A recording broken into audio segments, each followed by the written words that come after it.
Tom Caron joining us in just a couple of moments. And Red Dog, Hi, everybody. Thanks so much for joining us today. Great day for a ball game. Red Sox taking on the Astros. I'm Dave O'Brien alongside Red Sox Hall of Famer Jerry Remy. Tom Caron joining us in just a couple of moments. And Rem Dog, it's a Chris Sale day today. The big lefty on the mound as he gets his final tune-up in before he goes on opening day. It's always fun when Chris Sale's on the mound, and it'll be fun today to watch him pitch. And you know what the Red Sox have done with him this spring is have him really ease in to spring training. They started him with a couple of minor league games, just throwing a few innings on the backfields. He didn't make an appearance on the big field, till just about a week and a half, 2 weeks ago. So, Sale, they're trying to take it easy with him because last year they felt like he got tired toward the end of the season. The numbers will bear that out. Now, I will personally take those second-half numbers. I mean, you look at 130 strikeouts and 86 and two-thirds, but the fact is that dominance was not quite there the same as it was in the first half. So looking at those numbers, the Red Sox have decided to take it easy with Sale. I wouldn't be at all surprised, Dave, in the first couple of series of the year or early in the season that they kind of limit his pitches or his innings and try to get him so he's strong all season long so he can be effective for the Red Sox down the stretch and also in the postseason. A brilliant season for most of last year. The Red Sox have Chris Sale on the bump today. And in the last 48 hours, Alex Cora has made some tough roster decisions, and some of those have evolved around the pitchers. And Brock Holt is a guy, right now, his immediate future is kind of up in the air. He's hitting .345 for the spring. He's in the lineup today. Red Sox and the Astros from JetBlue coming up in just a moment.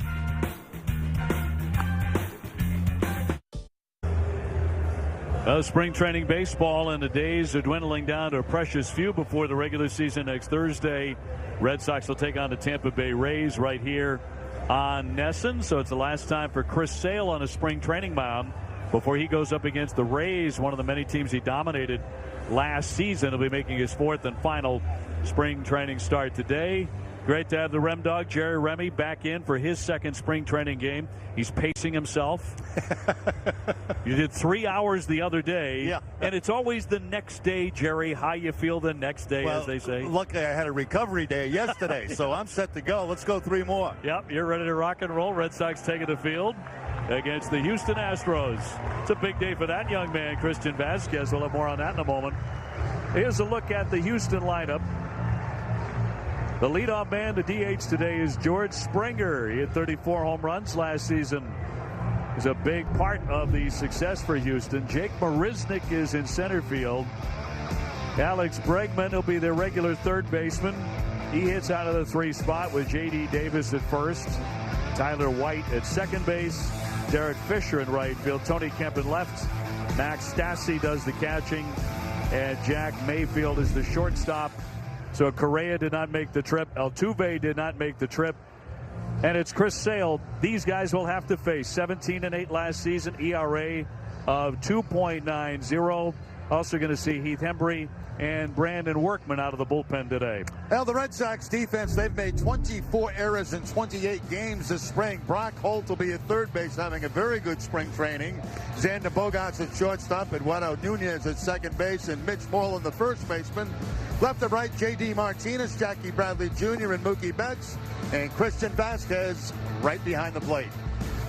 Some of the roster decisions are starting to come down, and Brock Holt is still a guy who wonders where he's going to be. Is he going to be on the major league club? Guy who can play many different positions. Is he going to be in the minor leagues? Might he be traded? Might there be interest around Brock Holt because of that crunch for those final roster spots? Certainly looks like Blake Swihart has made the team. Nothing official on that yet. It is official that Brian Johnson is going to start in the first week of the baseball season. He has made the rotation for the Red Sox. Eduardo Rodriguez is still a guy who is in the conversation to see what might happen with Eduardo, or at least was coming into the day yesterday. So we shall see where all of this shakes out. Drew Pomeranz, of course, with the injury to the forearm. And an interesting development is Christian Vasquez has been signed to a 3-year extension by the Red Sox. So Congratulations to Christian. 3-year extension. Some of that salary is going to the Red Sox Foundation as a regular donation as well. That's a great thing for Vasquez. Obviously a guy that came up with a great promise as a catcher, went through Tommy John surgery, is back throwing as he did a couple of years ago before the injury, and offense has really improved over the last couple of seasons. Sale ready to get after it, and the first one in there for a strike as we're underway.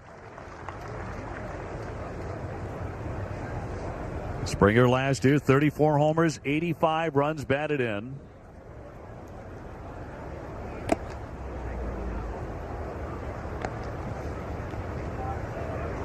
And Sale, after a dazzling debut season with the Red Sox, will get his 4th career opening day start next Thursday.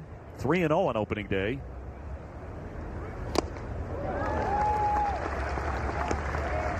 Good location with that pitch to the outside part of the plate against Springer that time. A fastball on maybe a changeup, at 87 miles an hour. We're in trouble if his fastball drops to 87.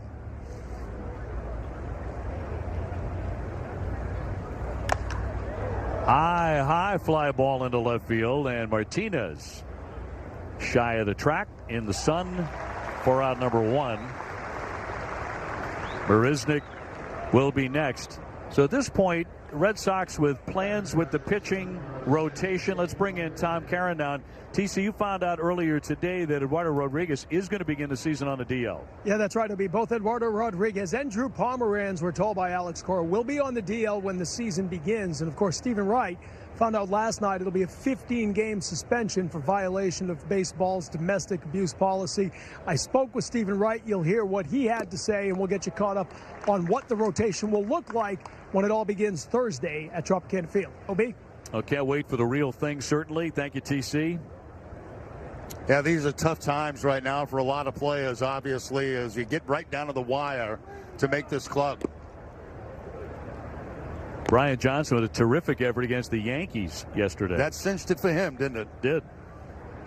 And that was their A lineup up there, too, in Tampa. Marisnick 213 for the spring with no home runs. Pops it a mile down the line. Moreland giving chase, and in foul ground. Tough play there. Tough opportunity and no play. Yeah, you got a lot to deal with when you have the clear sky like we have today. No clouds up there to help. And then also the fact that you have that breeze blowing. And this is yesterday, Johnson. A couple of strikeouts right there. As you can see, he goes up and in with the fastball. And the breaking ball down and away. So a big outing for Johnson up in Tampa. Well, he's been a very confident guy all spring. On a rope, but it's going to sail foul. Bregman on deck. Houston in a magical season, of course. They won 101 games during the regular season, 101 and 61. They would defeat the Red Sox in the division series, go on and win the World Series. And that club comes back, and they get Verlander for a full season. Remember, they traded for him right at the trade deadline. I mean, seconds before the trade deadline expired last summer. And it took some convincing to get him to go to Houston. Best thing he ever did, right? Winds up with a World Series ring. Back with the Astros. Here's the 1-2. Sale eyeing his first K.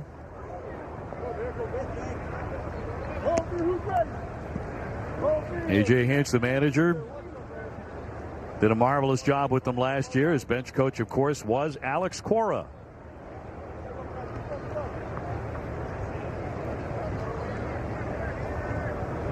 Red Sox new bullpen coach, Craig Bjornson, served on that coaching staff, too.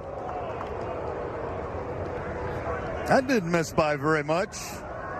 Trying to pick up that inside corner and had Marisnick jumping back and just missed the inside corner. Sale with a 2-2.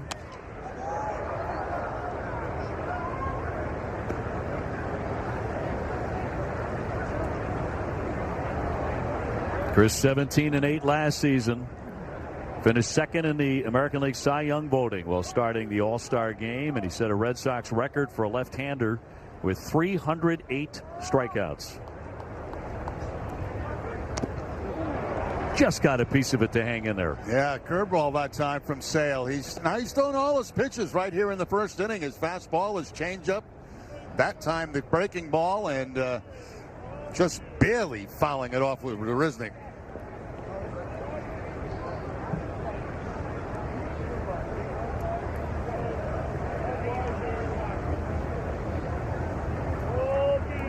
Two. He's gone full on Marisnick. Making him throw a lot of pitches in this first inning. Been quite an at-bat by Marisnick. Sale struck out 18 batters in 14 innings here in Florida. And down he goes. He strikes out Marisnick, his first K today. After a pretty good battle, goes up and away from Marisnick.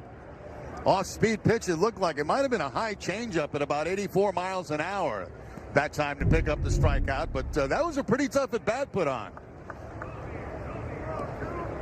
Yeah, made him work. It brings up Bregman. He'll be their everyday guy at third base. 284, 19 homers last year. He's hit one so far for the spring.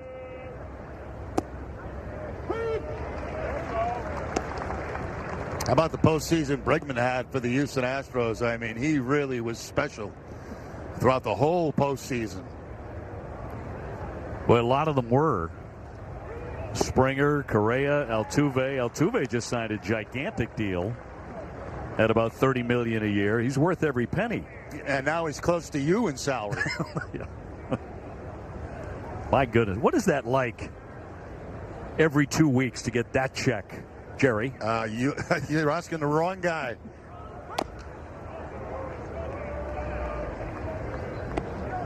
And is it true that major leaguers get paid only during the season?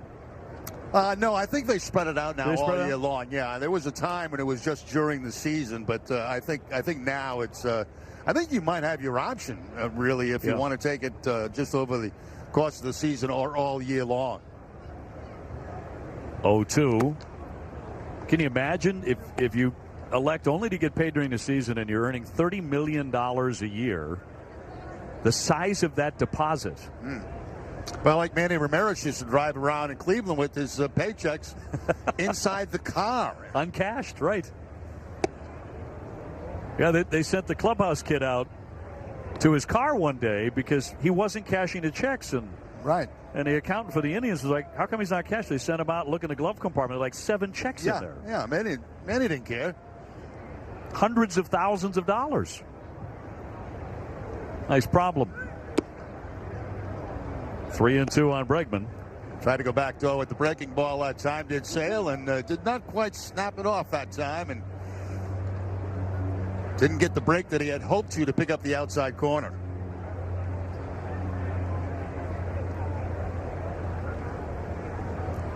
Payout pitch from Sale. Did he go? He did not. First base umpire Kellogg says no swing, so it'll be ball 4. Fairly lengthy inning, certainly by Chris Sale's standards. And that's a rarity right there to see Chris Sale walk somebody. Take a look at the swing. Did he go? No, not even close that time. Good call by Kellogg down at first base. He was tempted. You're so right. 32 starts for Chris last season. 43 total walks. Yeah, unbelievable. You know, especially for a power pitcher like that. Yeah. Who gets great movement.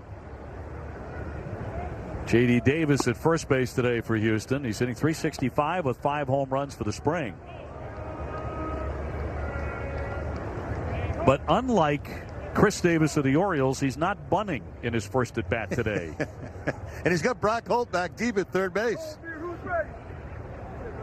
They were trying to get Chris Davis a bunch of at bats because he hadn't played much this spring. And he bunted on his first at bat for an out. We were shocked. I was thinking, Dave, you know, we did that game a couple of days ago, and they tried it 3 times in that game where they tried to defeat the shift with the bunt. Not a bad idea to work on. Yeah, I think a lot of fans would support that idea too, seeing a bunt, a cagey bunt once in a while, drop down for a base hit by a slugger. Try and keep everybody a little more honest. Another check swing, but that's a swing and a miss by Davis. Yeah, awful tough to lay off that high fastball. And it's up around the eye area. You want to, you see it so good, you want to swing at it, and it becomes almost an impossible pitch to hit. Upstairs around the shoulders, tried to control the barrel of the bat, could not. Vasquez asking for help, and he gets the strike call.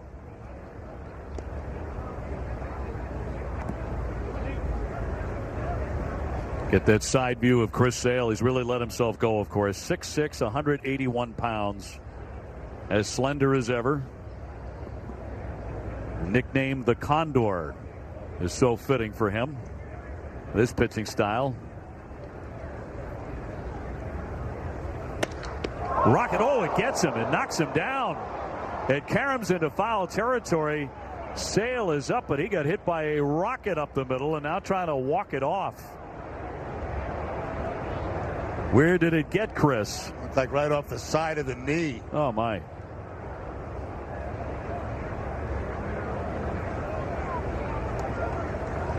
Well, you could hear that echo all around the ballpark. At least he's up and walking around. A great sign there. Let's see if we can pick up where there's contact. I couldn't tell. Couldn't really tell on that replay right there. Let's see if we see it here. The hip. That ball caromed all the way into foul territory. Well, this is frightening, and he very quickly got to his feet, but in considerable pain. A wicked line drive, base hit by Davis.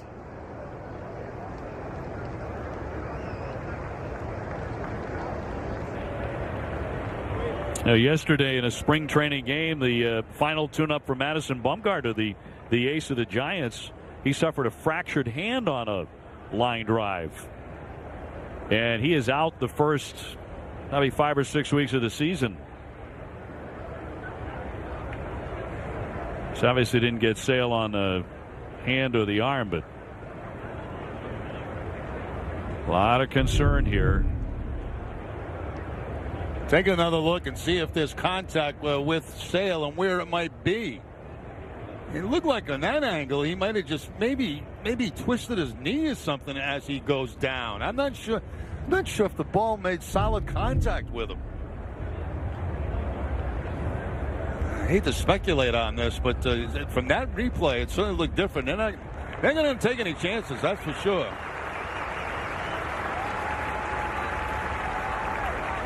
So Chris Sale today faces only 4 batters. And he is out of the ball game. We'll get you an update, obviously, as soon as we can. Brad Pearson taking him out of the game. Red Sox are going to have to go to the bullpen much earlier than they anticipated this day. But it is a spring training game. As you said, no chances to be taken whatsoever. And we'll have more in just a moment here from spring training at JetBlue Park in Fort Myers.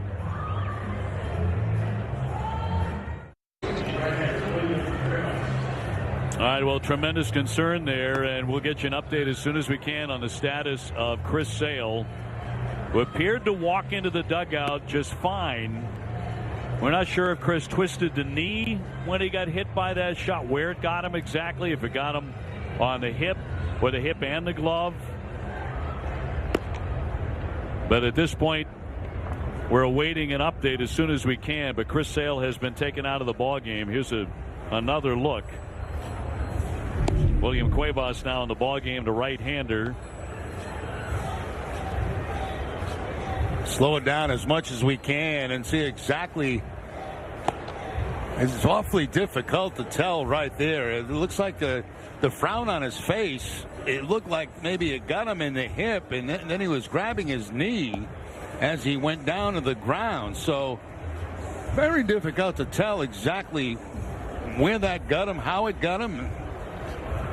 Right there, he's got that left hand on the left knee. Yeah, so to your first point, did he twist that knee? Yeah, I think that's the question right now. So William Cuevas will take over in an emergency capacity here. And about to face Tyler White with a couple of men on base. We're talking about the rotation a lot, where it stands. We get ready for opening day. And for more on that, let's toss it down to TC. Yeah, thank you, Dave. I'm not sure there's a scarier statement you could make than Chris Sale leaving the game in the first inning after getting hit by a line drive. And it happens with the Red Sox already dealing with injuries in that starting rotation. As we said earlier, manager Alex Cora telling us today that Drew Pomeranz will begin the season on the DL. Eduardo Rodriguez will also be on the DL when the season begins. Stephen Wright, they think, will be on the active roster, not on the DL when the season begins, but he'll have to undergo that 15-game Major League Baseball suspension. So where does that leave the back end of the rotation? Well, Brian Johnson has earned a start to begin this. He'll be part of that 5-man rotation. And then it comes down to 3 interesting guys. You've got Hector Velasquez, who we've seen at the Major League level, Justin Haley, and Marcus Walden. Now, those 2 players, those 2 pitchers, not on the 40-man roster, but they have certainly opened some eyes here at camp. So they'll have to patch it together. One thing to note, though, guys, you start the season with 6 games in a row, so you need that number 5 starter for the first game in Miami. But if you look at the off days scheduled into the rotation after that, you don't need that number 5 starter again until the 16th of April. That's the 14th game of the season. So whoever makes that first start as the number 5 man really only has to make 1 before they start to deal with a 5-man rotation 2 weeks later or so. So plenty of time to figure that out, guys. They just need to make sure they got 5 men to make the starts when the season begins. And now we're wondering about Chris Sale, and we'll get you an update as soon as we can. Okay, Tom, I know you'll effort to do that. There's a look at that schedule. Yeah, kind of unusual to begin the season like that with no off day after opening day or somewhere in there. So it's 6 consecutive games. And then the Red Sox do have an off day, the home opener, and then another day off, and yet another one on the 9th. Well, that's one of the reasons we're starting the season so early this year, is the fact that more off days have been built into the schedule this year for the players. Brian Johnson right there. Brian knows he's on the ball club to start. Whether or not that will be in Miami or at Tampa Bay, that remains to be seen. Red Sox certainly want to stay away from anybody with knee problems in the Miami series because the pitchers have to hit. Here's Tyler White, second baseman, number 5 man, and he'll lay off a strike from Cuevas. Cuevas comes out and throws a breaking ball on the first pitch. He had to warm up. He had as much time to warm up as possible because of the injury to Chris Sale. But it really didn't take him that long.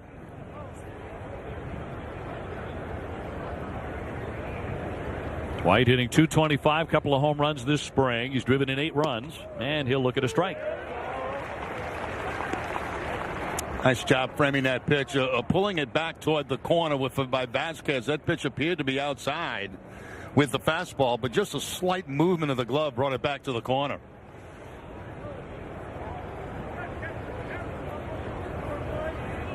Bit of a breeze at the moment out toward left. And the 0-2. TC mentioned Marcus Walden, I think little known to Red Sox fans, but he started Wednesday's game against Tampa Bay, went 3 scoreless innings. He has a .069 ERA. Haley is another guy who has impressed the Red Sox. Yeah, those kind of numbers, they'll put you in the mix, won't they?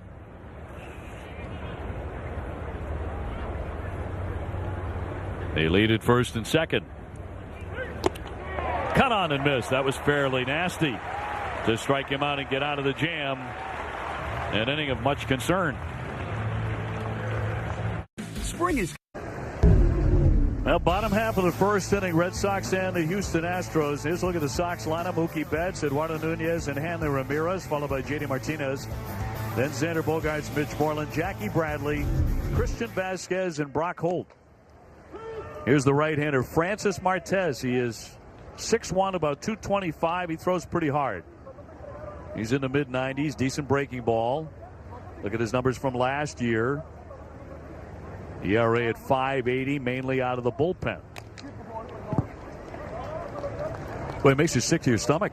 Yeah, it's certainly concern right now in Red Sox Nation with Chris Sale leaving this game in the first inning. And, you know, it was so hard to tell exactly where that ball hit. thing that I look at is him grabbing his knee after, and that concerns me. 0-2 to Mookie. And hacking down he goes. Wow, that's a pretty live fastball right there, 94 miles an hour. One more look at that line drive to Chris Sale, and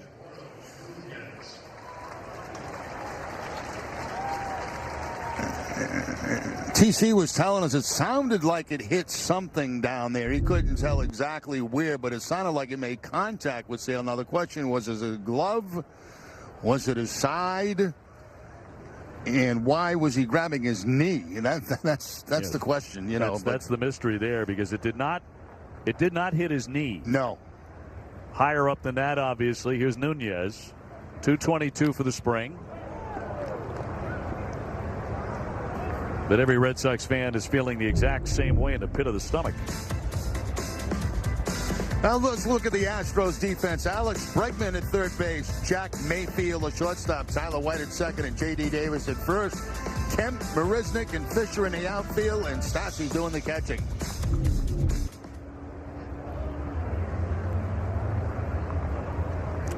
Hanley on deck. And a pop-up into right. Fisher coming in. Very shallow right field for the second out.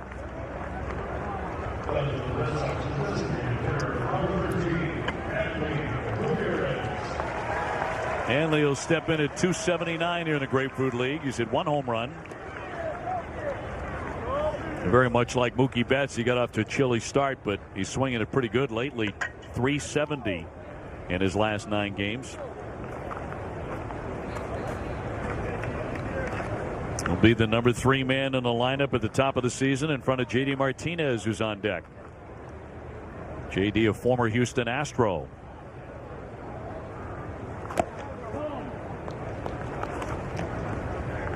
I think J.D. Martinez's story has kind of a David Ortiz Minnesota Twins feel to it, doesn't it? You know, they cut him loose. Yeah, it does. It really does. And he's come back to be a star with other teams, as David did with the Sox after the Minnesota Twins said goodbye to their eternal embarrassment.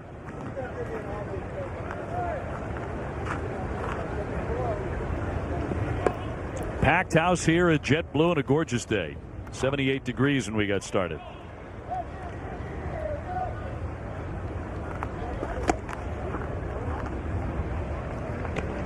Thing about Chris Sale, when he takes a shot like that, there's not a lot of meat on the bone with Chris, as we were talking about. There's such little reaction time when that ball's hit back to the box. Those pitches are so vulnerable to line drives that go right back to him. You just almost don't have time to get set. Yeah, he had no time. Fly toward the stands. Fisher creeping over and bobbles it, and he drops it in foul territory. Tough play down there with the stands jut out down the line. Yeah, he started to go to the stands that come almost on the field of play right there, and he reaches out with a desperation grab and right off the webbing of the glove.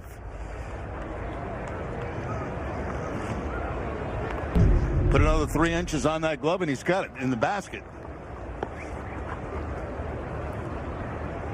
And that's a tough place right there to go get a fly ball, because you got the stands that come right out to almost on the field of play.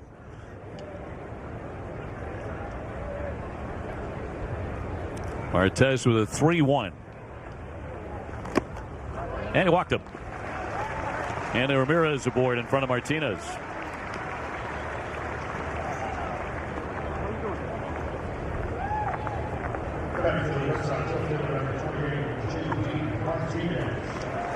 JD at 273. No home runs yet for the spring. He's driven in 6 runs.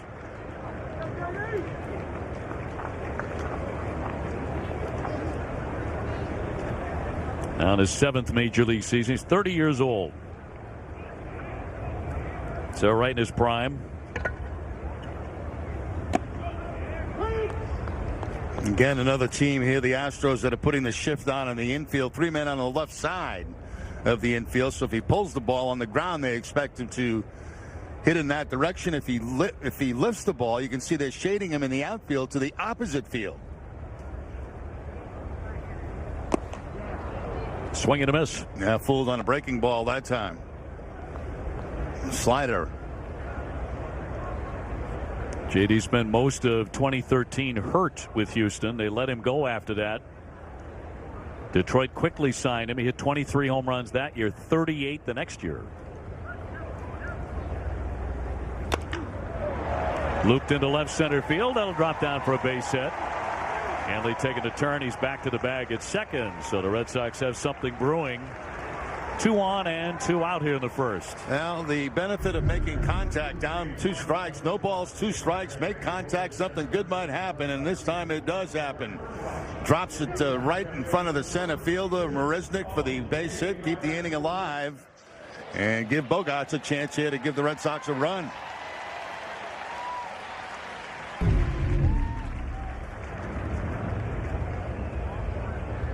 This Red Sox team is very confident it's going to score runs.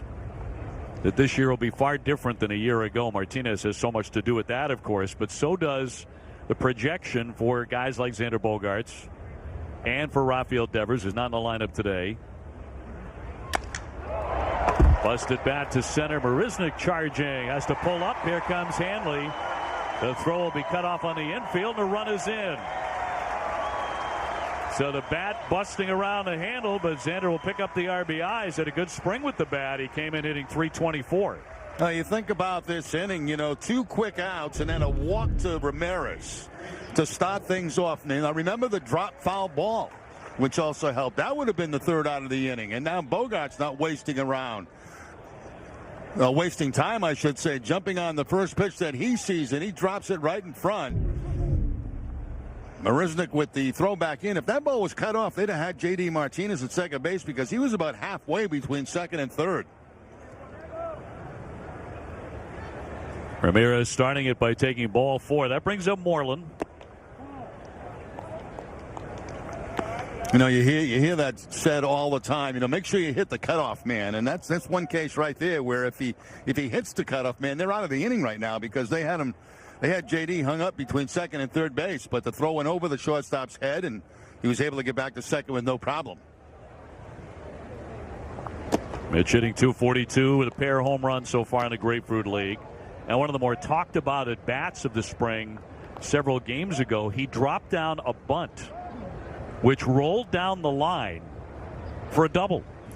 He bunted for a double. Well, that's the new game of baseball, right? Doubles and home runs. But he got a double bunting. With a big overshift at that time. I had a lot of bunt hits in my career, but never for 2 bases. I can tell you that. Never for 2 bases. Never. Stole second a few times after a bunt, but yeah.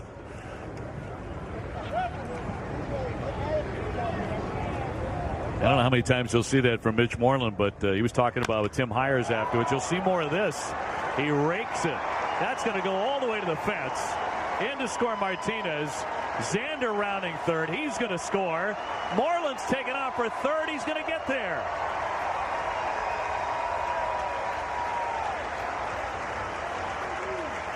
He's like, forget about that bunting stuff. I'll just go and rip a triple. See if they give him 3 on that. Now Moreland right here hooking the ball. They were shading him the other way in the outfield, so he had plenty of room. See where the right fielder is right there now? And he had no chance to get to that. And by the time he does track it down, Moreland's going to be on his way to third base. He took a look back. He made that decision by himself. No help from the third base coach. He didn't need it. He turned around, saw the ball in the corner, and just kept going. So the Sox with a 3-0 lead. Jackie Bradley the hitter. All of this happening with 2 down. And you go back to that drop ball on the pop-up that could have been the 3rd out of the inning.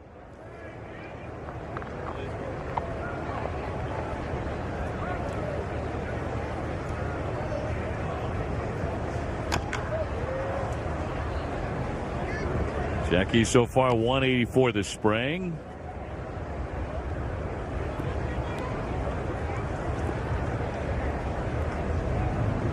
Poor throw from the right fielder, but it's a triple all the way from Moreland. Picks up 2 RBIs on that.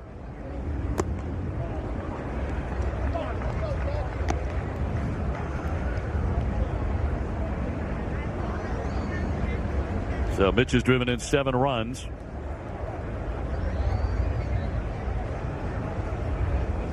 A lot of Red Sox actually swinging very good bats right now. Had a good time. There's a high fly into right. And Fisher makes the catch to retire the side. Red Sox spring training games on NESN are brought to you by Ace Ticket. It's more than a ticket. Visit aceticket.com or call 1-800-MY-SEATS. By Jordan's Furniture, the furniture store of the Boston Red Sox. And by Old Dominion, the official freight carrier of Major League Baseball and your Boston Red Sox. Fishing is good here in Florida. And a hit pretty good for Mitch Moreland these days. He's really had a good spring. Got himself a 2-run triple moments ago to put the Red Sox ahead 3-0. Of course, the big news at the moment is the condition of ace Chris Sale. And we're hoping to get an update pretty soon on his condition after getting drilled by, appeared to maybe get him around the hip or the thigh. We're not exactly sure. Hopeful that some of the glove was involved, but I'm not so sure. And then Chris was gripping the left knee. He did walk off under his own power, which was a great sign. And looked all right going down the steps, but it's easy for me to say. Here's the play again in the first inning. Knocking him on his back. That is a sight nobody wants to see. Base hit here for Fisher, who was quickly aboard against Cuevas, who came on to relieve Chris Sale. Let's go to Tom Caron. Well, B, as you've been mentioning, we're right around the corner from opening day, right? It all begins on Thursday. Red Sox have to get down to 25 men on the roster by then. They trimmed 7 players today, getting down to 36 on the active roster, most notably Zue Lin, the infielder who we've seen quite a bit of. Roenis Elias also sent down, and Robbie Scott, the left-handed reliever. Obviously, that means right now that Bobby Pointer, who's had a terrific spring, is very much in the mix as the left-handed reliever in that bullpen. The deep short, Bogarts to Nunez. One tough turn, will not get him.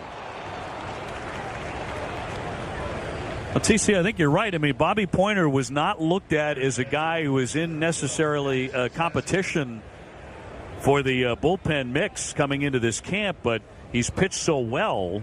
An ERA of 0.96 in 9 appearances.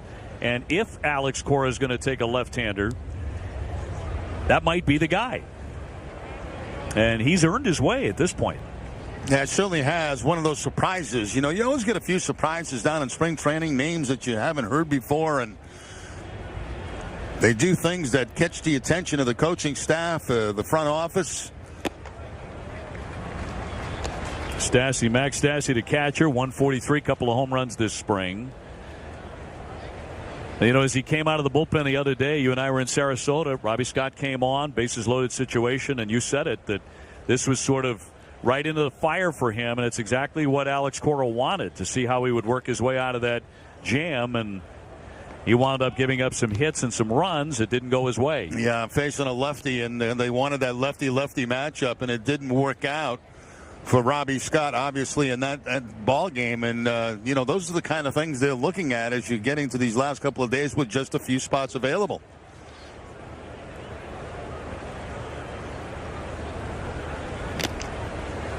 Foul tip to the mid. That's got to be a wonderful day for Christian Vasquez. Oh, yeah. Oh, yeah. Very nice day. New 3-year contract. Yeah. Plus an option here, the club's option for a 4th year. To know you're going to be here with the Red Sox, you're the number 1 guy for several years to come. Worked his way back from Tommy John. And had an outstanding year last year. Hit .290. You know, good for him. He's a quiet kid. He works hard. He worked very hard to get back from surgery. He wasn't quite the same thrower when he came back initially, but he's back to where he was prior to the surgery. He's made himself into a good hitter. Moves the ball the other way. Can play hit and run with him. And just a good all-around baseball player. A strong arm, accurate arm. Red Sox very lucky to have the catching core they have. Certainly looks like Blake Swihart has an excellent chance to make the ball club, and he's a third catcher. The 1-2 rolled foul.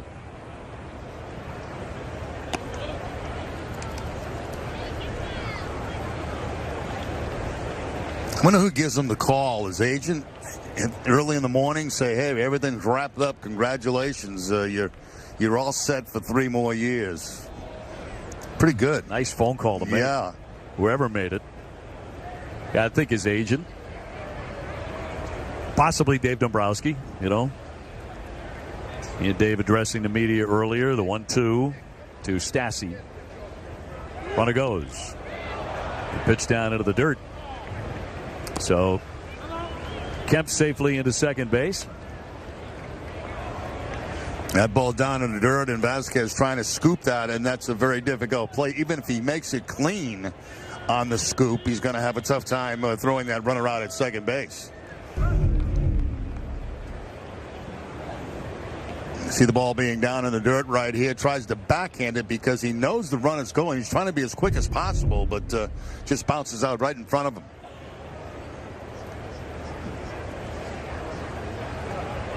Two to Stassi. And he dropped in a dandy to freeze him with a breaking ball. He struck him out. There's that slider right there to Stassi that he's used pretty effectively since being in the ball game. And that ball completely fooled Stassi. He thought it was going to be closer to him than it actually was. You get the late break on the slider and just catches him looking. That'll bring up the shortstop Jack Mayfield. 317, 2 home runs so far here in Florida.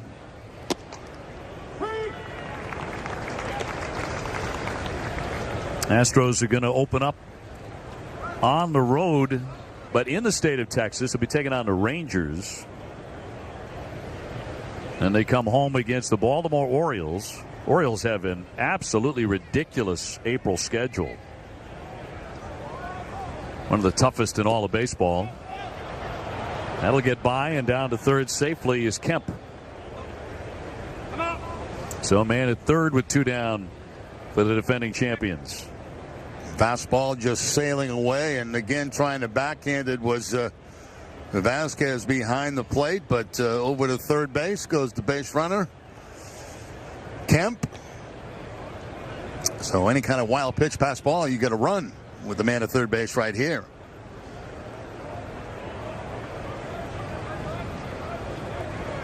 Cuevas steals the 1-1.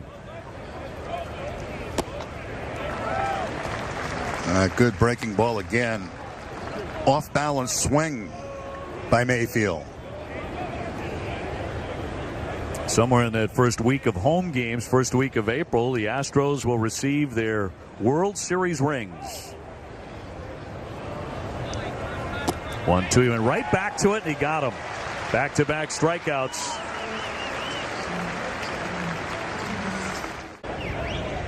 Back here at JetBlue Park, Red Sox leading 3-0. But the big news, of course, Chris Sale coming out of the game in the first inning after getting hit by a line drive. The word from the Red Sox clubhouse right now is that it is a left hip contusion. So that would be a bruise, which would indicate that he did get hit up there in the hip area, as you guys indicated, guys. He will get further evaluation, so no word what that means just yet. But at least at this point, the good news, guys, is they're not talking about the knee. They're saying it's the left hip contusion. All right, TC, thank you very much for the update. Well, that would be good news if that's the case, and it is the hip. You know, well, that's going to hurt, obviously, for quite some time. But the thing that scared me is when I saw him grab his knee, and thank goodness, you know, there's no report of a knee injury. Vasquez bloops this one to left center field, and it'll dunk down for a base hit. Well, I couldn't agree more. But just put such a damper on the whole day. You know, you figure this is just a tune-up for Chris. Pile up some strikeouts. He'll get all his work in today, and then he'll just, glide on into opening day. But anything but after a very frightening moment. Well, he's still got the time, obviously, to get over that, and he'll make up those strikeouts on opening day. Now, here's Brock Holt hitting .345. He swung the bat very well this spring. In fact, leading the Red Sox in on-base percentage at .472. Now, the question is, will Brock be on the Major League roster at the start of play against Tampa Bay?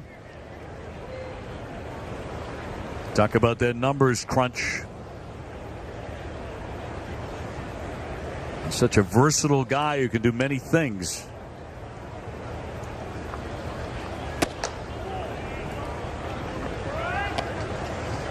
One ball, one strike now, and Holt. He'll take a long look down at third base. The fabulous for the signs and see if the Red Sox possibly could play some hit and run. They're in a shift right now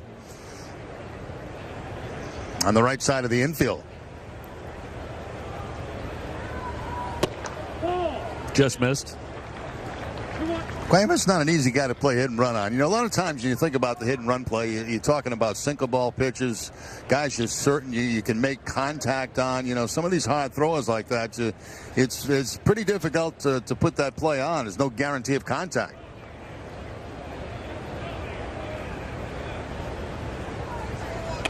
And Bunning, good idea there with a shift on there and no one within an area code of third base. Yeah, sometimes you just get too anxious, because what happened is Bregman went back after the first strike, and he went back to that shortstop position, so that opened up a big hole over on that left side, and sometimes you get a little bit anxious. You get so much room that you can drop the baseball for a base hit. Too much time to think? Yeah, exactly. Now they stay in that shift, and he beats it. With a base hit into right center. Vasquez to second. And Brock has really looked good at the plate all spring. He to me, when I saw him when I first got here in spring training, is so much bigger than he was a year ago. He really bulked up, and he's having a great spring. There's that line drive, and defeats the shift that time with the line drive base hit. There's an awful lot to like about that guy in your clubhouse and the ability to play so many different positions. I know. I really find it hard to believe that his name has been thrown around in trade possibilities or not even making the ball club because, he's healthy now. He looks better. Everything about him. First and second for Mookie Betts. Mookie struck out first inning. And he's played a lot. They've played him all over the place. Yep. This spring. Yep, he and Blake Swihart played so many different positions. Sam Travis hit another home run yesterday. Yeah, he's just mashing the baseball. He's got 6. Alex Cora has already said he's not going to be able to carry him. That one roped into left field. Kemp on the move, though. Runners go back to first and second. Pretty good swing for Mookie. He is 0 for 2. Yep, good solid contact by Betts. That's all you can hope for, really. Put a good bat up there, and Betts did that with the hard line drive, but to right at Kemp in left field. Vasquez at second, Holt at first for Eduardo Nunez, who flied to right his first time up 0 for 1. Red Sox facing hard-throwing right-hander Francis Martes. They're going to begin the year with him in the minors. They'll start him out at AAA.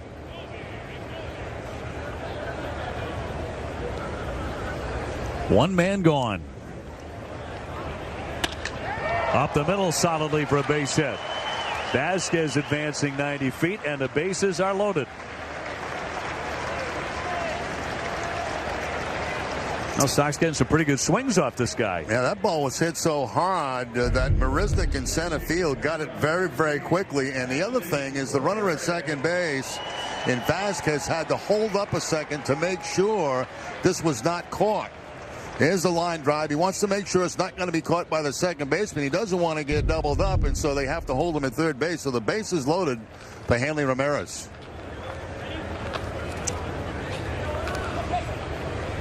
Hanley walked and scored the first Red Sox run in the first inning.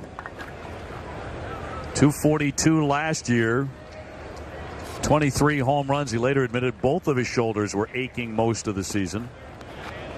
Did have surgery on the left one last October. And says he feels much, much better.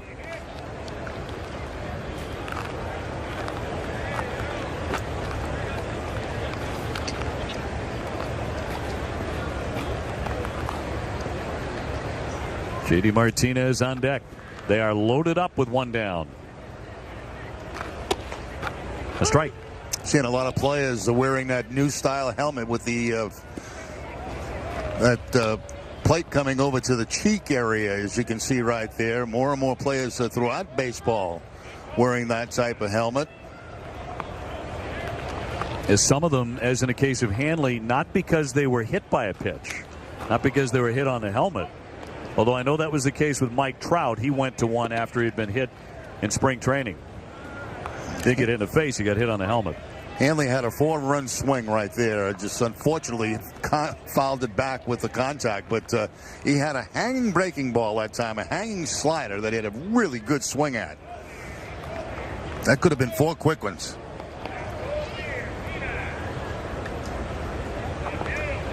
Hanley was Mr. Extra Innings last year. He ended a number of games for the Red Sox in extras with a big hit. And the fastball in.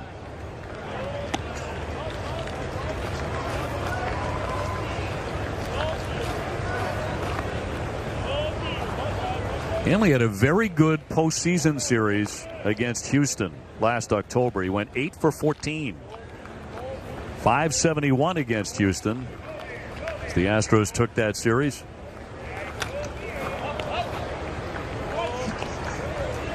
Another good pitch to hit right there. That fastball up just about let it high. And Hanley's had a couple of nice swings. One on a breaking ball, that time on the fastball, but continues to follow it straight back.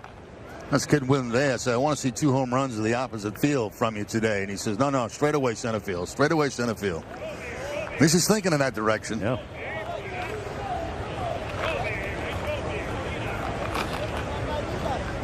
He has one so far in the Grapefruit League. Vasquez, Holt, and Nunez loading up the bases for the Sox.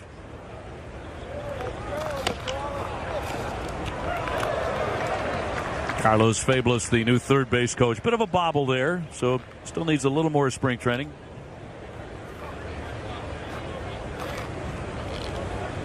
Carlos got a great personality. He's become very popular his first year with the Red Sox, first spring training. Oh, he had a cookie hop, too. Yeah, got to make that play. Yeah, man, that ball bounced right into his hands and then quickly out. He may hear that. He may hear a couple things. Gets back to that dugout. Check swing, and he went. According to the home plate umpire Graham, and he rings him up. So that'll be strike 3. Hanley's going to walk away very unhappily. Yeah, let's take another look at that. On first look, I did not think that he did go. He did go on that. Now let's take a look on replay, and that may show something different. It's a breaking ball away. Ooh, that's really close. But he might have flicked those wrists right there, but awfully close. And you think it's maybe it's one that would help if you got some help from the first base umpire on that. Yeah.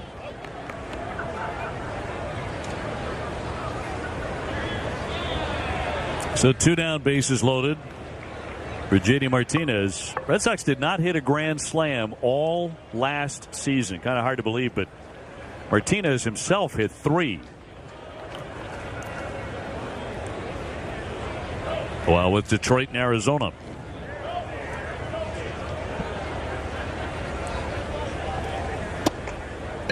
A strike. So J.D. in the hole, 0-2. Red Sox leading 3-0.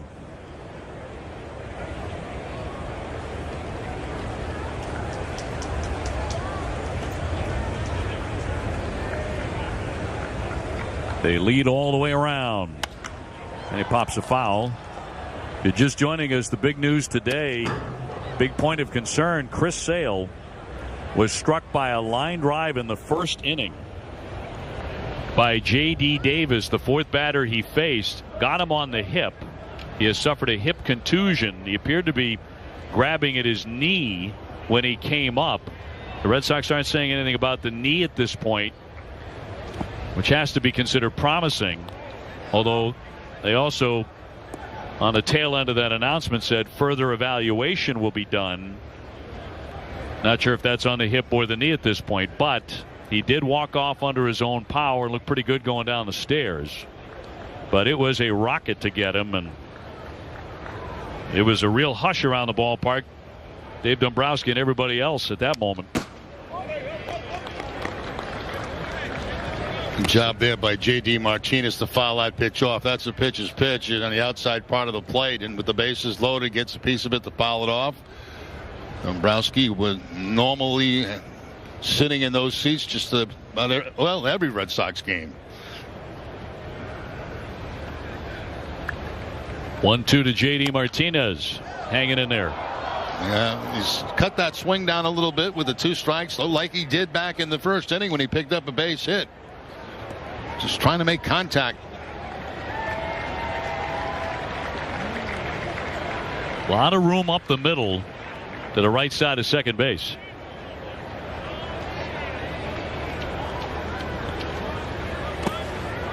Good stop by Stassi. It's 2-2. That's a good job by the catcher. That's a fastball, and that one quickly can get by you, but Stassi does a nice job sliding over and getting some glove on it.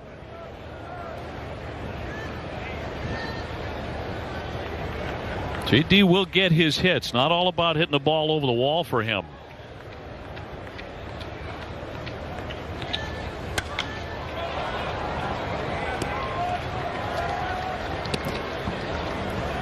Last year he hit over 300. 303. He's a 285 career hitter. He's batted 300 4 times.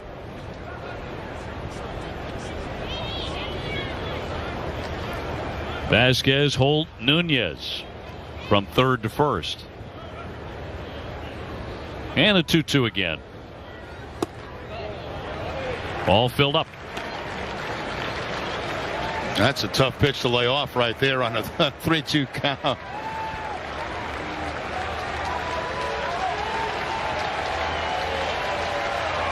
Crowd wants a big hit here at JetBlue.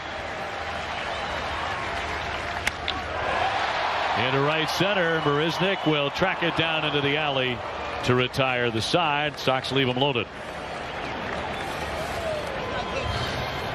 Sync Sox games with your desktop or mobile calendar. There's Dave O'Brien alongside Red Sox Hall of Famer Jerry Remy and Tom Caron. Red Sox with a 3-0 lead on the Houston Astros. And Connecticut's own George Springer. Man, did he have a playoff run. All-Star last year, World Series MVP. Led off regularly for Houston.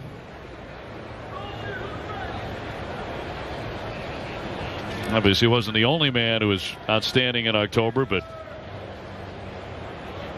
he was money.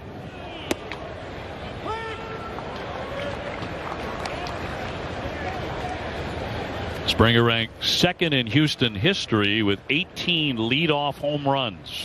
It's a long way away from Craig Biggio, hit 53 on his way to the Hall of Fame, but nice start for George. He's now 28.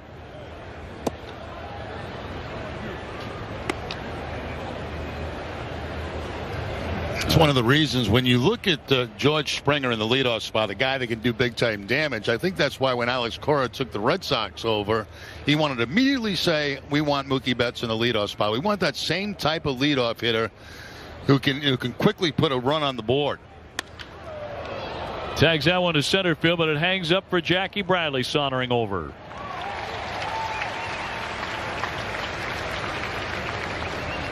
One down.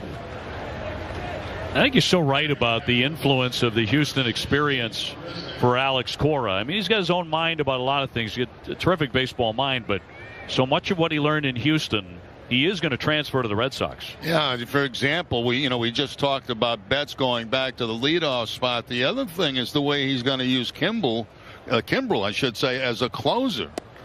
And it's not necessarily going to be the ninth inning all the time. You might have the meat of the order coming up in a one-run ball game in the eighth, and that you might see him right then. Yeah. And then put together somebody for the ninth inning. They got some good arms in the bullpen, the Red Sox, and they've got guys that can come in and follow Kimbrel to close out a game. Well, you like that guy in the ninth inning most of the time. Yeah, no contact.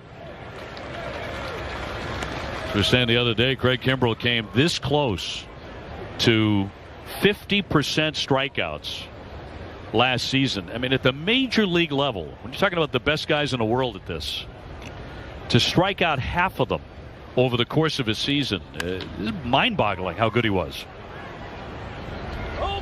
And doing it with two pitches, that fastball, which he rode up in the zone quite a bit last season.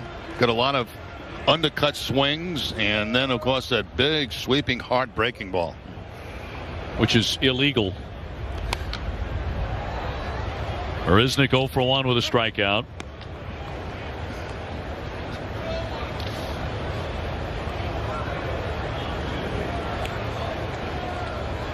That's the second time this spring Red Sox have met Houston. Astros took the first one 10-5. That was over in West Palm Beach, their new spring training facility there.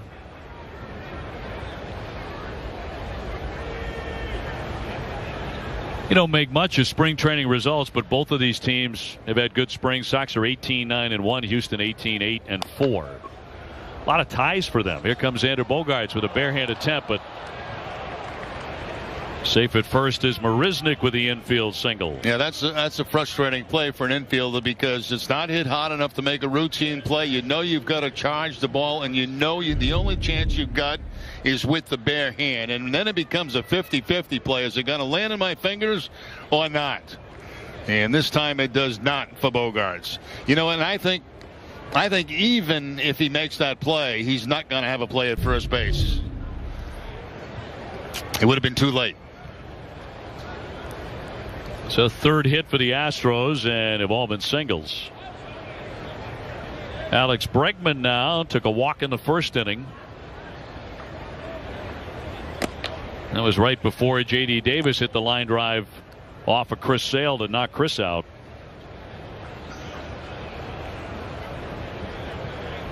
Bregman, pretty good power, 19 homers, 71 runs batted in last year, hit .284.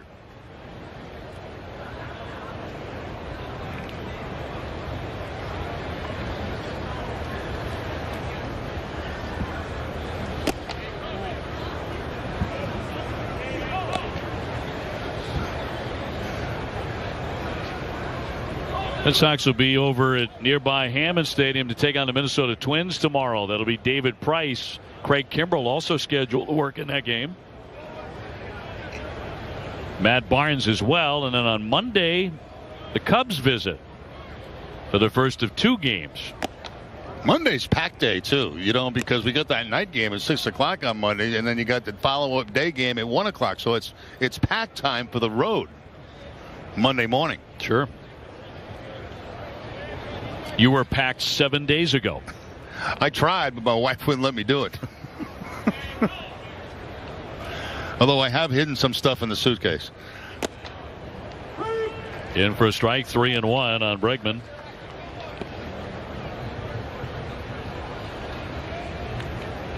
I'm sure your wife is the same as my wife in this regard. My wife is dazzled by my ability to pack quickly.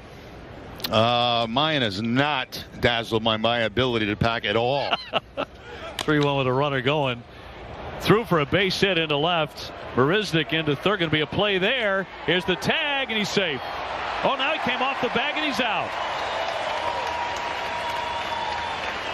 Red Sox get him in the end for out number 2. Now, as an infielder, you try to stay with that tag as long as you possibly can, because you have so many guys now that goes into that slide and come off the bag. And And that they work on stuff like this. Here's the throw. You can see it's the head first slide, and then off the bag, tries to switch hands, but that's not going to work. So contact made and continued contact by Bogaerts, and they get the out at third base. Big out.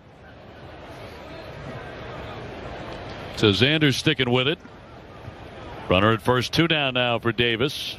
You know, they used to tell you, and you never use a head first slide, but I got to tell you, the more I see it, the more things you can do with a head first slide. It's dangerous, yes, for the fingers, for the wrists, stuff like that. But I mean, you can make that swim move and do all the type of things they do around the bag, and you know, it's pretty impressive what how many guys that should be out by a long margin end up being safe. That time it cost him because he did come off the bag.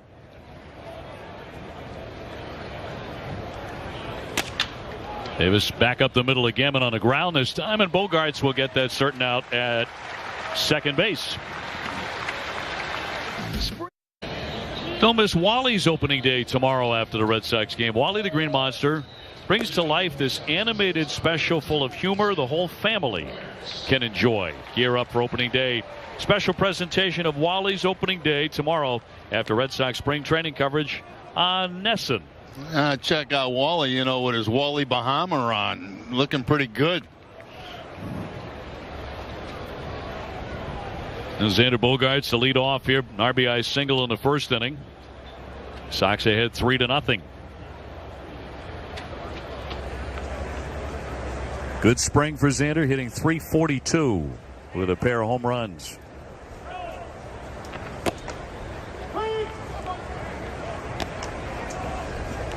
Facing a very important season, his 5th major league season. Now 25 years old. Numbers down last year by 21 points in batting average, 11 homers, down 11 homers, off by 27 RBIs. So, and one of the problems last year for Xander is he had to play with the bad hand, and tried to play through it, very difficult, and was not the same hitter, obviously, because of the injury.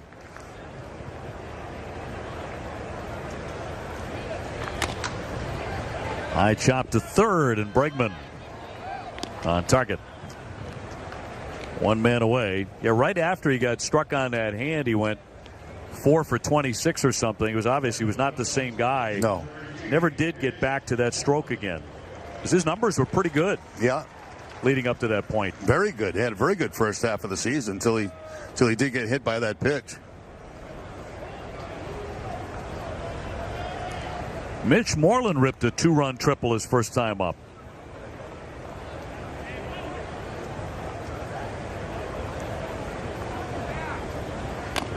He's bunting again, and he drops down a dandy for a base hit. We talked about his bunt for a double the other day. He does it again, a base hit. Yeah, it's a gimme. It really is. And you notice what Moreland does. He doesn't rush. He knows he's got all kind of time down there, so it's almost like he's squaring around for a sacrifice and just pushes it down that third base line where there's nothing but green grass. All he's got to do is get it by the pitcher. That makes all the sense in the world. This is a guy who can hit home runs, but if they're giving it to you. Yep. And you're capable, and he obviously is. He's 2 for 2 today. Jackie Bradley 0 for 1. And he'll bring back a technique in the game that has been kind of lost, really. And I think it's by design with a lot of ball clubs, because the shift, so many teams shift, and they shift on almost every player now. There's so much open green grass. You would think that guys would be working on that all the time, and more guys are doing that now. It's a gift. Boy, so many things have changed in terms of hitting approach over the last few years. Coming on home runs and launch angle and swing of the fences, and home runs obviously up, and strikeouts through the roof. And now it's kind of turning back, at least in some quarters, to, hey, if I can do this, if I can help my club by getting on base, dropping down a bunt, I'm going to do it. Davis firing down to second for the forced play there, 2 gone. And we've already seen it here in spring, where guys you would not expect to drop down a bunt are doing it Not all the time, but they're doing it when it makes a lot of sense. Well, and this is the time to practice it, and that was perfectly executed by Moreland, because what happens is, we talked about panic sometimes and how guys try to rush their bunt. And that time, you don't have to rush it. It's almost like he was squaring around for a sacrifice, because if you make the bunt down on the grass somewhere toward the third base line, nobody can make a play on it.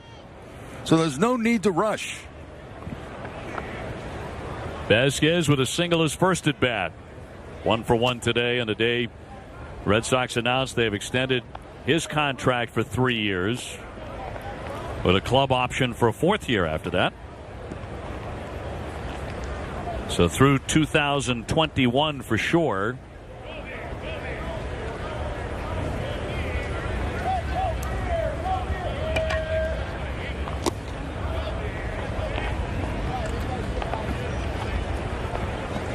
There's a chance in this at bat that Jackie could take off at first base and try to steal and get into scoring position for Vasquez. He's got a steal on the spring. He's been thrown out one time.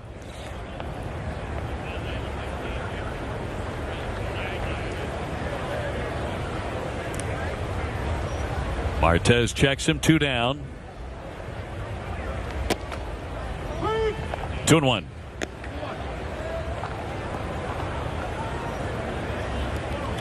Monday, the Cubs are in town. Rick Porcello will get that start. Rick's last one before the real thing for him.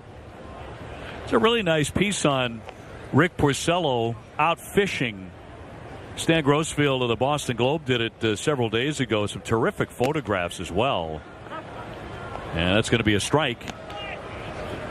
He's a pretty darn good fisherman, too.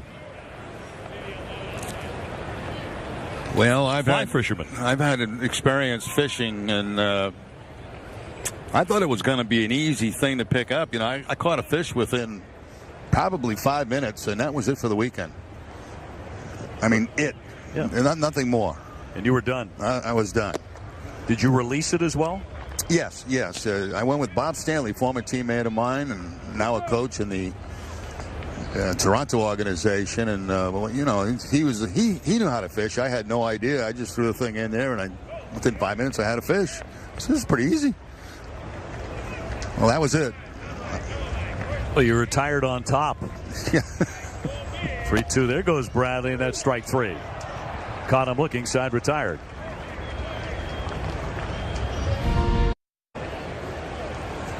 Top 4, Sox leading Houston here 3-0. Jerry Remy, Dave O'Brien, Tom Caron with him. Tom Caron's son here at the ball game today. Red Sox spring training games on Nesson, brought to you by Jordan's Furniture, the furniture store of the Boston Red Sox. A good-looking kid. Talented athlete in his own right, I believe. TC's a big hockey family, too. Big hockey family. TC's a good hockey player. Hockey, soccer. Tyler White punches that one to Brock Holt. He'll hoover it up and set him down. Yeah, OB, yesterday was Robbie's 18th birthday, so, nothing says I love you like free tickets to the game. And you've got connections. Those are Remy's seats. Thanks, Jerry. Very nice. Great trip. Great trip at this time of the year. Where do the years go? 18 years old. Oh, my goodness. TC's got to say the same thing. I've been doing it. You've been doing it for years. Like, what happened to all of those years, man? It was diapers 1 minute and college tuition the next. And then there's still college tuition. It goes on for a long time. Like, yeah, that never ends. Derek Fisher, base hit, first time up. TC's got that to look forward to there. Strikes, guys. Bank accounts, dwindling bank accounts. It's just so happy when that ends, And then, then grandkids come along, and there goes a few more bucks. But that's you gratefully do that, right? Absolutely, you have to, really. I mean, and you feel good about it. Jacked into left, pretty well hit. Martinez all the way back to the wall. He's going to turn and play it off the fence. Jackie Bradley will scoop it up. It's a double for Fisher, who's 2 for 2. And that cross breeze today, it's slightly blowing in toward left field. I thought it was going to knock that ball down, but no, it had enough carry to hit right off the top of the scoreboard and picks up his second hit, as Dave mentioned, a single, and now the double. There's JD going back to the scoreboard, looks up, and it's going to be over his head, but there's Bradley, who's so used to doing that, backing up the play. Breeze not quite as strong now as it was at the beginning of the game. Here's Kemp.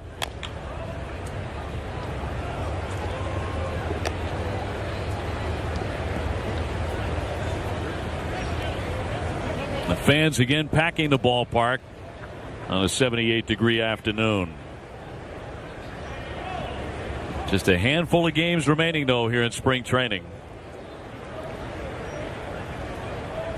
before the Red Sox go over to Tampa Bay and take on the Rays Thursday at 4 o'clock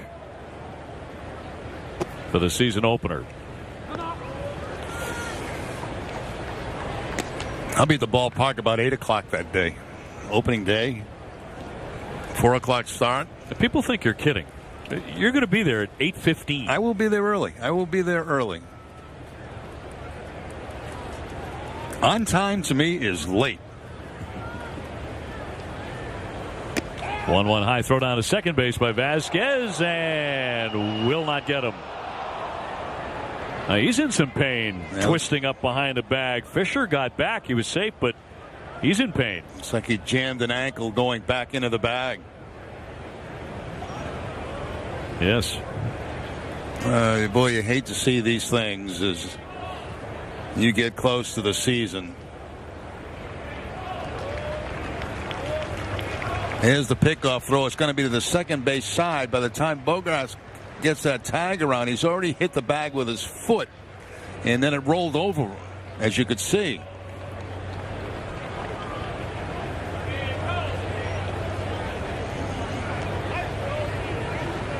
Xander very diligent about keeping that tag on. You remember he got the out at third base because he did that last inning. Fisher hobbled. Trying to walk it off, but I don't know. It looks like Hinch may want to take him out of the ball game.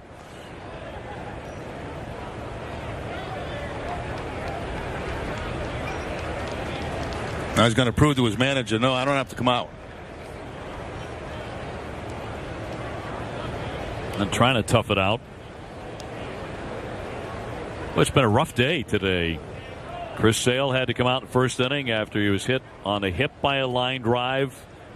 Seemed to be promising news on Chris that Red Sox are referring to that as a hip contusion, nothing more.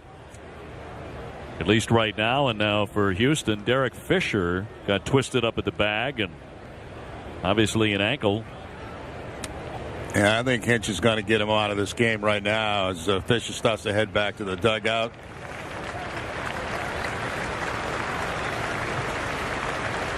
He went 2 for 2, but they're going to get a runner in for him now.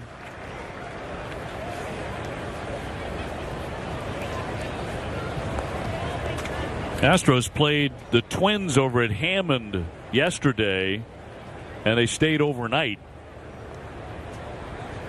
They're going to bring in number 65. That would be Ronnie Dawson.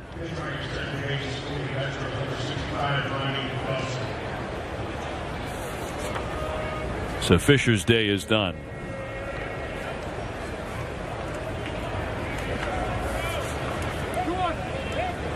You count 2-1. Cuevas has actually looked pretty good since he came into the ball game. A little flare into left field. Martinez had twisted around and he made the play. Had some carry on it. He got to it on the warning track. 2 down. Yeah, almost got spun around the wrong way that time as he turned to his left and quickly back to his right to make that play on the warning track. Played a lot of left field this spring, has J.D. Martinez. We're going to see some rotation around between Hanley and Mitch Moreland, J.D. Martinez, between DH positions, first base, outfield.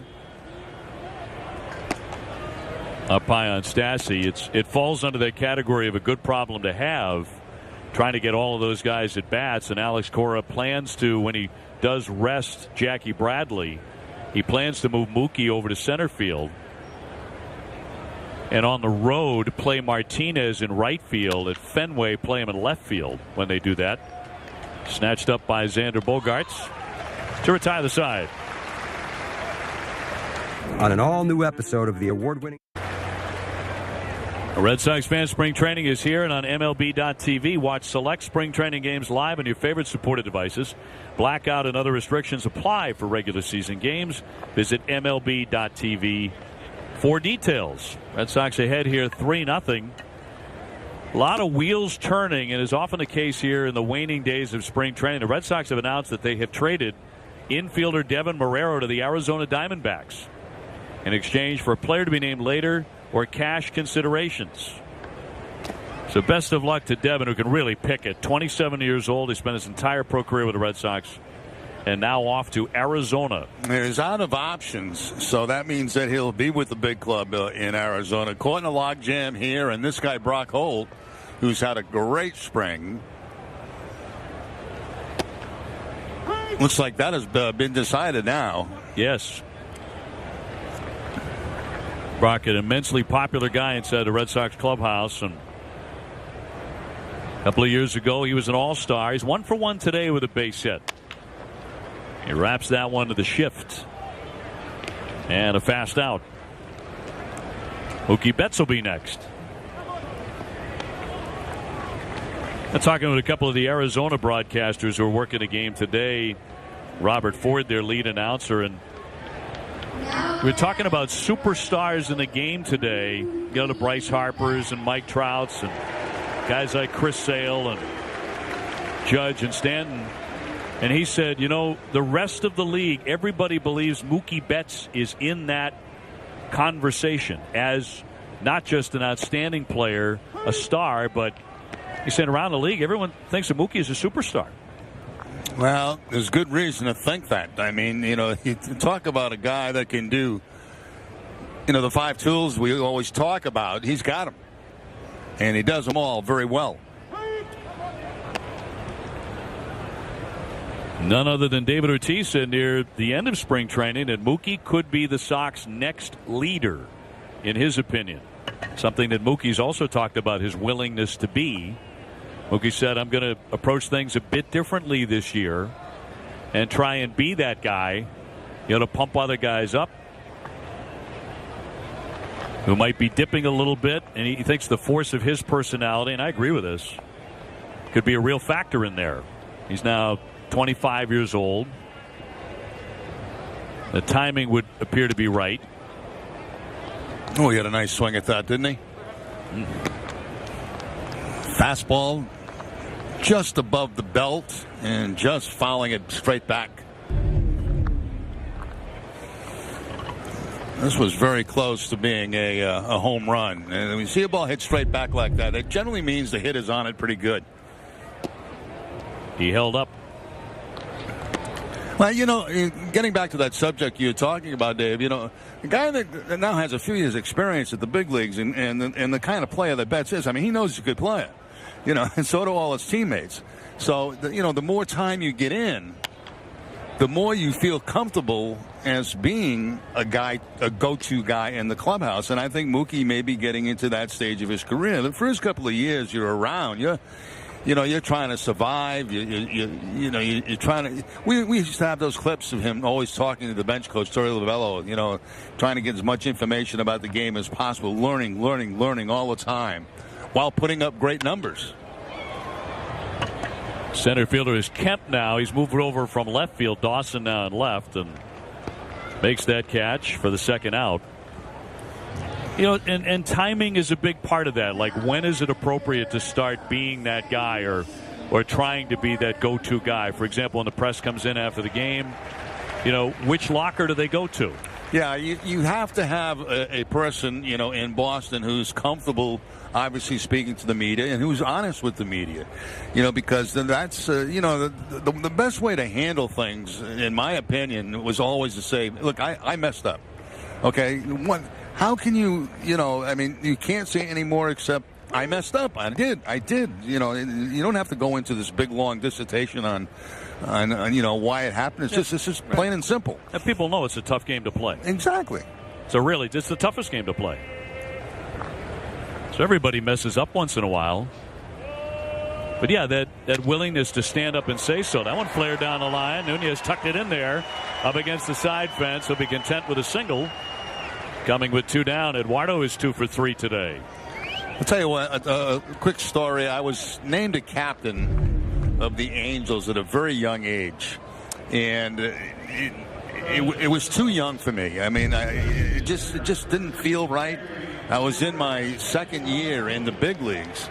And here's a bunch of veterans around me, and, what am I supposed to say to them? I mean, I'm still getting my feet wet at the major league level. And, the reason I was named captain, I think, is because the way I played hard. I played like Pedroia did. And I think it was more like to lead by example. But I didn't know how to handle that position. I really didn't. Runner goes. Here's the throw down. And in time to cut down Nunez. And that's it for the Sox. This is why I think the big issue with the team is there's too many young guys. There's too many out there who are running around who don't know what they're doing. New for 2018, the Jim Beam Dugout Suite, the first and only field-level private space at Fenway. It's a brand-new experience, puts you and your guests closer to the action than ever before. You can email premiumsales@redsox.com or call 617-226-6912 to learn more about the Jim Beam Dugout Suite. And in person, it's even more lifelike than that. New pitcher for the Red Sox will be Heath Hembree. He's allowed 1 earned run in 7 outings. Been pretty good this spring with 11 strikeouts. Red Sox ahead 3-0. Dave O'Brien, Jerry Remy, and Tom Caron.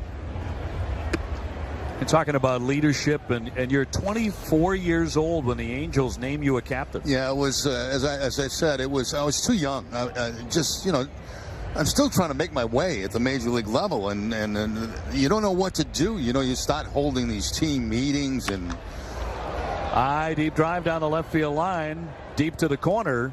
That's a fair ball. Into second base, Mayfield, and he'll romp in with a double. And like one of the first things I did is I held a team meeting, and it was kind of like, what am I supposed to say to these guys? I don't know what, and just for me, it was too early as we look at Mayfield taking that ball down in the left field corner, but. I find it very difficult because I didn't feel yet that I had proved myself at the big league level after just being in my second year. And then we had a young team. There's no question about that. But then I'd be, crazy things I do. Like, I'd see a player sitting in the dugout when he's supposed to be on the field, and I'd have to say something to him. So it's not a popular position. I think I overdid it. I think I expected more. You were supposed to do more than what you actually had to do. Mm-hmm. So it was an honor. There's no question about that. But I was not ready for it. Not comfortable. No, and I don't. I don't necessarily. I'm not one that believes you need to see on a team. I don't believe that. I really think that if you work as a group together and you're comfortable talking to each other, the people that you can go to talk to that's gonna need help. I don't think you need a guy with a C. I really don't believe that. Now, we've had some very good captains in the Red Sox organization for a number of years. Veritek, for example, and Yastrzemski when I was here. I don't know if he was an official captain, Carl, but he was. We called him captain anyway. But it puts a little bit more responsibility on you, and.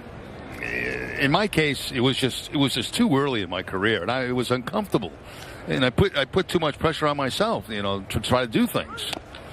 Well, no plans at this point from Alex Cora to, put that C on anybody's jersey, anybody's uniform, but that could change over time. Dustin Pedroia is a very powerful voice in there.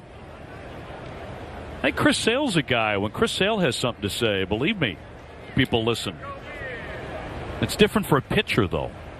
A starter for example, works every 5 days. That can be a bit different, but he's a voice that's heavily respected. 2-2. That'll miss. Yeah, I just, to me, you find somebody that you can confide in, whether that be a coach, a player, and somebody that you're comfortable talking to. And I think that's the most important thing. And, the Red Sox, a pretty tight group. They really are.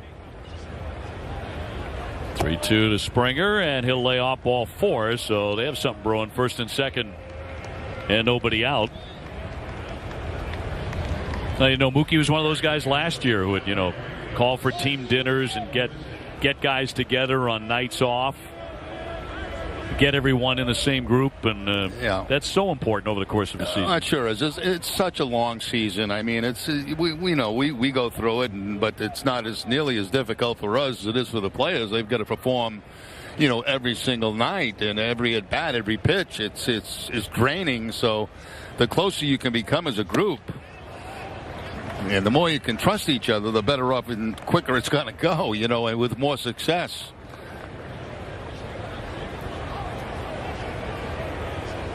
And it's not a role for everybody, is it? I remember talking to Nomar Garciaparra years after, he had left the Red Sox and after he'd retired and become a broadcaster. And he said, I always looked at Mo Vaughn as that guy. Mo was the guy everybody went to after a tough loss or a controversy with the Red Sox. And he said once Mo was gone, everyone was starting toward my locker. And he said I was not comfortable at all. It was not. He was not cut out to be a captain. Mm-hmm. Well, certainly not for everybody, but Mookie seems to covet the idea of being a leadership guy. Nomar, one time in the clubhouse, he wasn't a big fan of the media. And, they had, at one time, they actually put down lines. Tape Lines where the media could not go in front of that tape, or you'd have to really pay for it, by some verbal abuse. So it was, he just wasn't cut out. It wasn't his style to be that kind of person, that kind of a leader. He didn't want to be that guy. No. I think he regretted that move to tape around the halfway through the clubhouse. Well, that's the line you cannot cross if you're a member of the media. I hope he did regret it, because it was kind of an embarrassing thing, I thought. And I love Garciaparra. There's no question about that. But I thought that was really taking things too far, and it became a joke, really. And stand behind the line. I think he deeply regretted it. Fastball pumped in there, got him looking. That had some giddy up on it to Fan Marisnick. Yeah, 95 with that fastball from Henry to pick up the strikeout, who you might notice had his hair trimmed since last year. He, along with Benintendi, have gone to the shorter hair look this year. That's analyzing from my point of view, and of course that's great analytics stuff. But Henry had real long hair. Now it's not quite as long, but you notice things like that. Yes, flowing locks are gone. Benintendi's tired of talking about it, I think. Let's talk about baseball. Bregman with a walk and a single.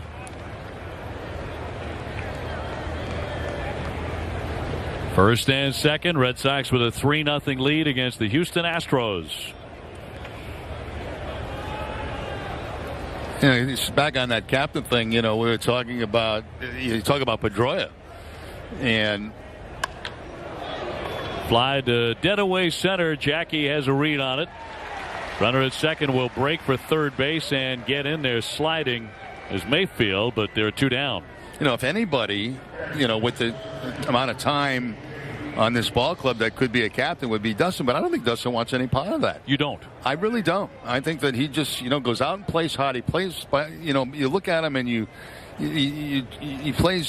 leads by example, and I don't think he's one either that's real comfortable, dealing with media after a ball game. And I think, he's more than welcome if people want to come talk to him about baseball. He's more than welcome to do that. J.D. Davis here, base hit. It cost the Red Sox Chris Sale for the rest of the day. Line shot off of Chris's hip.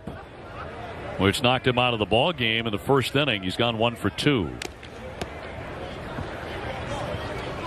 That's been an unusual spring, of course, for Dustin because he's recovering from the knee procedure, and Red Sox hopeful of getting him back sometime in May. Looks very good, but he has 3 boys with him in the clubhouse. You know, and everyone's got the ping pong tournaments going and those ferocious ping pong matches, and it's been wonderful to see that as he hangs out with his kids. Up the middle, a sliding stab, Bogarts for the 3rd out. And the defense holds again. Welcome back to Fort Myers. Tom Caron with you. Just came from the clubhouse where Chris Sale just spoke about the line drive that hit him. He said it hit him in the hip, and initially the pain radiated down his leg. That's why he grabbed his knee, because he could feel it down there. But he said the knee is fine and that he has no doubt he'll be ready for opening day. Pretty nice to get out of the way of that one, but, you know, things happen and you roll on. Like right here, Chris? Like right on the... Yeah, like backside. Yeah. No, not at all. Have you had x-rays or anything for us? No, not yet. They say they want me to go get something or get those done. I don't see anything lingering from this. This is, you know, right. It looked a lot worse than it actually is. So you're in progress to start nursing? Oh yeah. You were kind of grabbing at your knee when you got up. Was there any kind of pain in your knee there when you fell? Yeah. So when it first hit me like in the hip, but like kind of got the nerve like IT, so it like shot all the way down to my foot, and that's what kind of made me worried. And then, you know, as well as telling them when I was out there, I was like, give me a minute, it's gonna it'll come back, I'll be fine. They didn't want to wait, so came in here, got it evaluated, looked at it, figured out, you know, nothing serious, just a bruise. Flush it out and we'll be good. So it wasn't that you injured your knee, it was the nerve, the pain? Yeah, it kind of just shocked me more than anything. That initial blow just kind of sent a shooting, but now that everything's kind of quieted down, it's just that one specific area where the ball got me.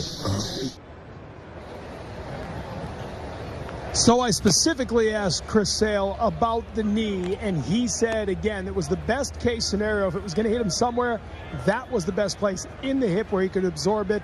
It's certainly painful, but no worries about the knees. He's going to get x-rays. He said that is strictly as a precaution, and he's going to work with Alex Cora to set something up over the next couple of days to get his throwing in. He says he'll be ready for Thursday at Tropicana Field. So great news there, guys. Couldn't be much better than that, TC. That is absolutely true. And when he says it looked a lot worse than it really is. Well, that's real good news coming from Chris Sale. I mean, when you see something like that to start off the ball game just days away from opening day, I mean, if you're a Red Sox fan, a baseball fan, you know, you feel like your heart sinks. But it looks like everything's going to be okay, and that's great news. Great job by TC to hustle over there to the clubhouse and get the sound from Chris Sale. It's nice to see Chris smile a little bit too there during his commentary. So indications are it's going to be okay. Hanley Ramirez walked and scored in the first innings. Also struck out. Red Sox leading 3-0. This is Jacob Doris out of their bullpen. And a wave and a miss. And that'll do it for Hanley. And certainly a different look the Red Sox are getting now from Doris. You look at his numbers last year in AA and AAA. 43 total appearances. And 75 strikeouts in 72 innings. He drops down to the side. It's almost submarine style delivery by Doris. Astros the big favorite again. Winning 101 games last year. Picked up Verlander right at the trade deadline. Of course, Hurricane Harvey just devastated the city. 90 deaths and about $200 billion in damage. Actually had to move their series in late August from Houston to St. Petersburg, Florida. And they wore Houston Strong patches on their uniforms right up through the World Series. So mindful of what the city of Boston went through in many ways, and how the Red Sox performed in 2013 after the marathon bombings. I think they took a lot of cues from the city of Boston in the face of tragedy. JD Martinez with a single and a fly to center.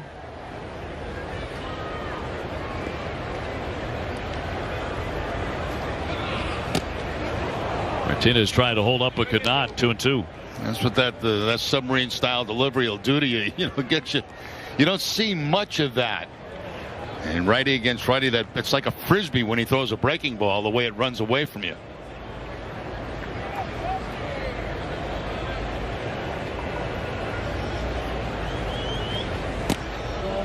Off the catcher's mitt for ball 3. If he catches that ball, that might have been called a strike. I was thinking the same thing. But off the mitt of Stassi. And a full count on Martinez. Xander Bogaerts next. Location of the pitch looked pretty good on the outside part of the plate, but it bounces right off the webbing of the glove and no call. Pop to right. Foul ground. Here comes Fisher in. Dipping down to make the play. It's actually Marisnik now has moved over. And so JD Martinez 1 for 3, and he'll send up Xander. And RBI single in the first inning. Red Sox got 3 runs right away against Francis Martez. Nothing after that, but Xander up for the 3rd time.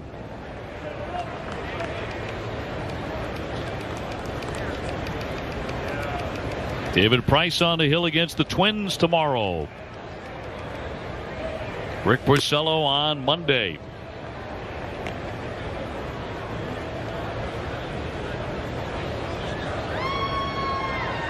And then on Tuesday, the final spring training game we'll have for you on NESN Tuesday afternoon.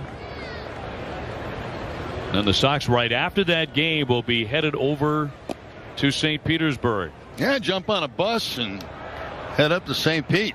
A little day off. And then opening day, 4 o'clock start opening day.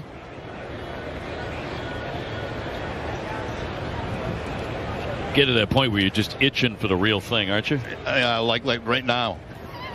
2-0. I've only done 2 games, like 1.5, and I'm ready for the season to start. Yeah, you were ready after a couple innings. You were already in midseason form the other day in Sarasota. I play real baseball, stuff that means something. I'm with you, man. It counts in the standings.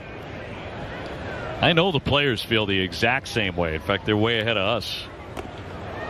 Kind of a lazy cut by Xander. You got fooled on that pitch. Well, you know what happens is you're thinking about, with a guy like this, a submarine style pitcher, the ball away. Usually the ball sails away from you, and that time it stays inside. It's supposed to be outside, but watch this. It spins. It doesn't do anything. And Bogaerts cannot make any contact because he's looking out over that plate or away on a breaking ball. There's a high deep drive. He lays into this one deep to left and gone.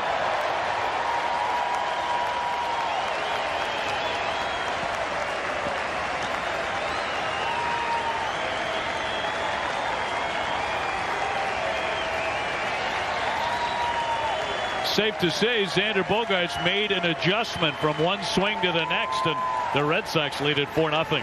Well, how 2 pitches can change things. I mean, the first pitch to Bogaerts that he swung at is a breaking ball that did nothing and stayed inside. You can see this is the previous pitch. It's supposed to be a breaking ball away. It just spins up the home plate and it's down in a weak swing. Now he comes back again with the breaking ball, but this time it's going to be out over the plate, and Bogaerts all over it for the home run. Xander with his 3rd home run of the spring. No doubt at the crack of the bat. Red Sox love seeing that as it sails high over the fence. 4-0. The Red Sox here in the 5th. Mitch Moreland taking on the left-hander Kent Emanuel out of the bullpen now for Houston. Mitch had a big day with a 2-run triple and a bunt single. Beautiful bunt to third. There was nobody home, and he's perfect today. Red Sox up 4-0 after the blast by Xander Bogaerts.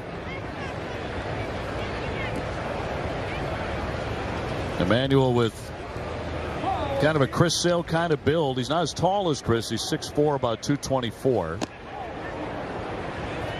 That's pretty nasty right there. A slider away from Moreland at 84 miles an hour to get ahead 1-2. He can throw that pitch again, maybe a little bit more outside, see if Moreland chases it.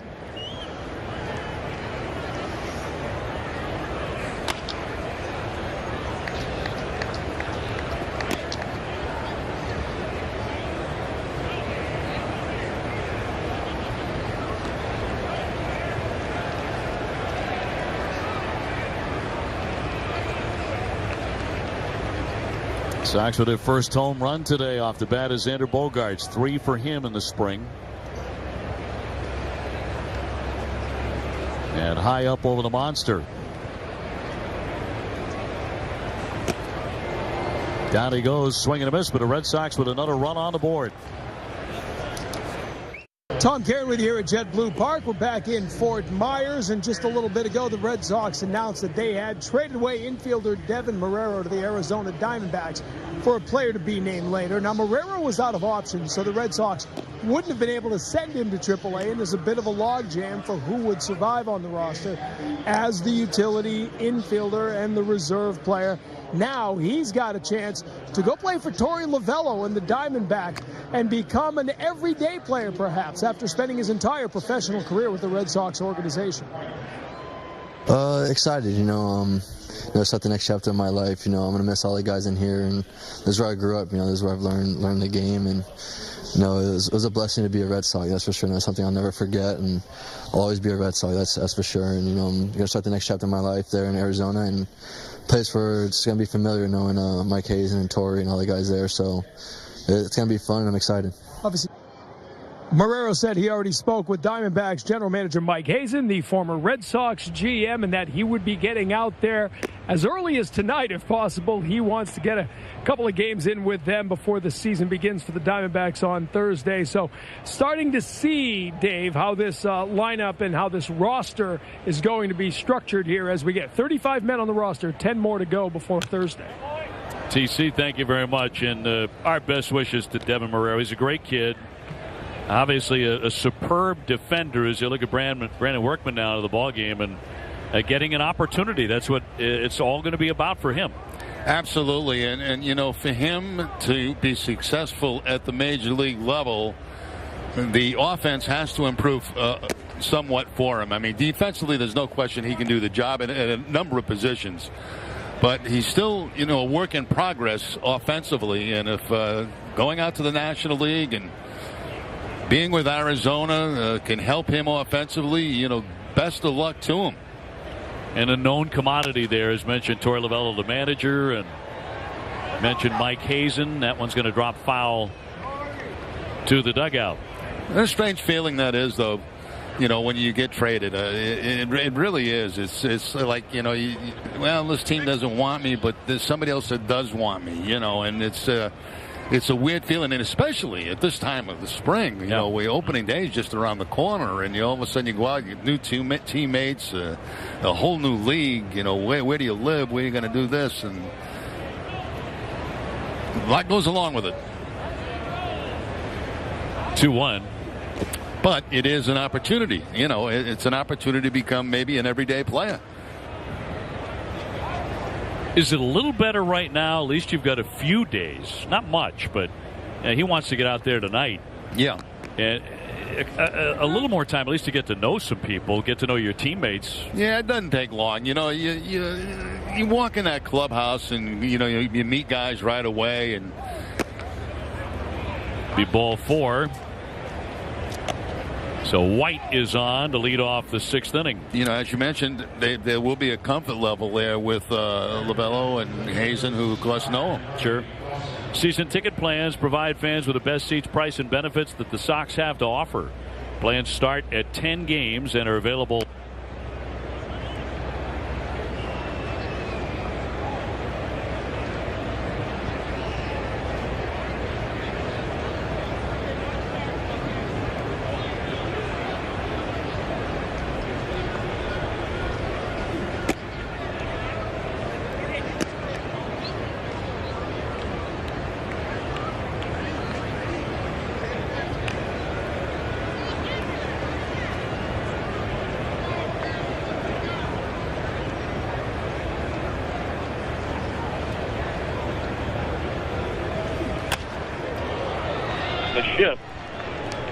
That'll put him on at first and second. Well, that spot has been hot today. 3 hits coming out of the 6th spot in the batting order for the Houston Astros. Single, double, single.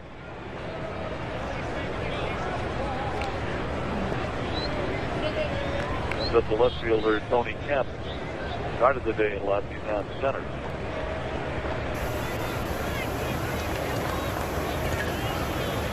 He's gone 0 for 2.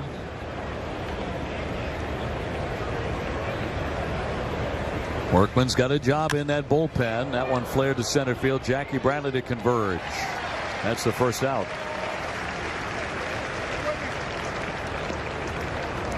So 1 away, and Stassi, the catcher, scheduled in next.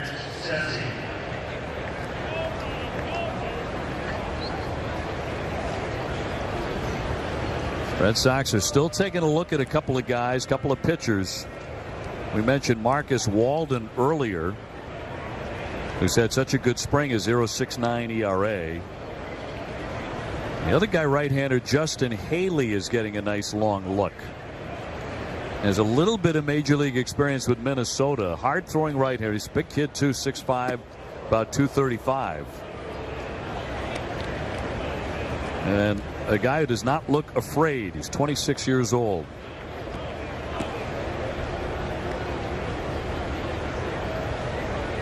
Stassi has struck out, and he caught looking, and he's also grounded out to short. Sox looking to turn 2. Bogarts and Nunez up the middle. Pretty well hit to right. Mookie back. He's got it. Tyler White tags. He's into third, but 2 down. Mookie very smoothly done on a high drive.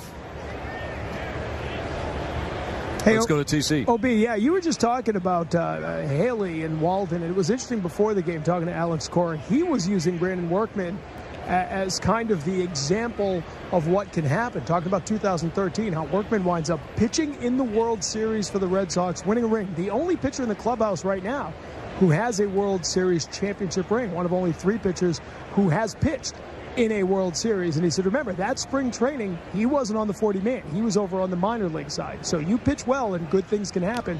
Kind of saying as a possibility when you talk about a Haley or a Walden. You might not be in the picture at the beginning of spring, but when it's all said and done, you might be an important part of a team. It's always remarkable to me, TC and Jerry, how that happens over, 4 or 5 weeks. Somebody you were never thinking, and the organization really wasn't thinking about that guy. It's not just those of us who cover the team. It's the men who make the decisions weren't even thinking about him. Absolutely. And, they bring him down here. They take a look at him. And, 1 or 2, 3 guys will stand out. And they get the attention of the staff. And when they have these meetings, and they have them frequently during spring training, their names will pop up. To center, Jackie makes the play coming on. 2 men left. Red Sox still up 4-0. Back live here at JetBlue. Sox had 4-0 on the defending world champs.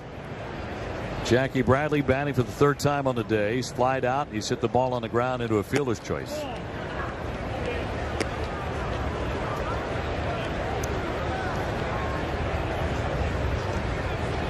Nick Tanalou taking over at third base for Houston.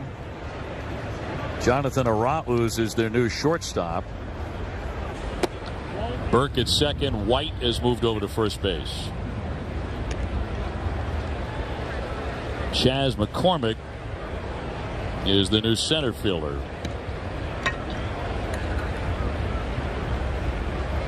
And Emmanuel still pitching. And Jackie looks at a strike. And how we love spring training. It's the fog of spring training.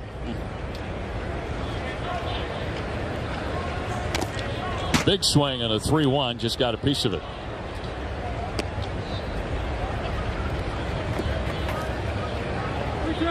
Jackie looking to get hot right at the end of the Grapefruit League. More important that he's swinging it very well next Thursday. Down he goes. Strike 3. 1 man away. Christian Vasquez next. Been a lot of news today, and some news early that we weren't too fond of reporting, and that was Chris Sale knocked out in first inning, a line drive off the hip. But he gave a mini press conference that TC attended not long ago from the Red Sox clubhouse, and a hint of a smile there, and he said it looks a lot worse than it really is, and the pain shot down after he got drilled, and he really got drilled. Shot down the leg, and that was the reason he was grabbing at the knee. We were afraid that maybe he twisted that knee. That was not the case. But Chris Sale looks like he's going to be ready to go for opening day as anticipated on Thursday. But that was a very frightening moment.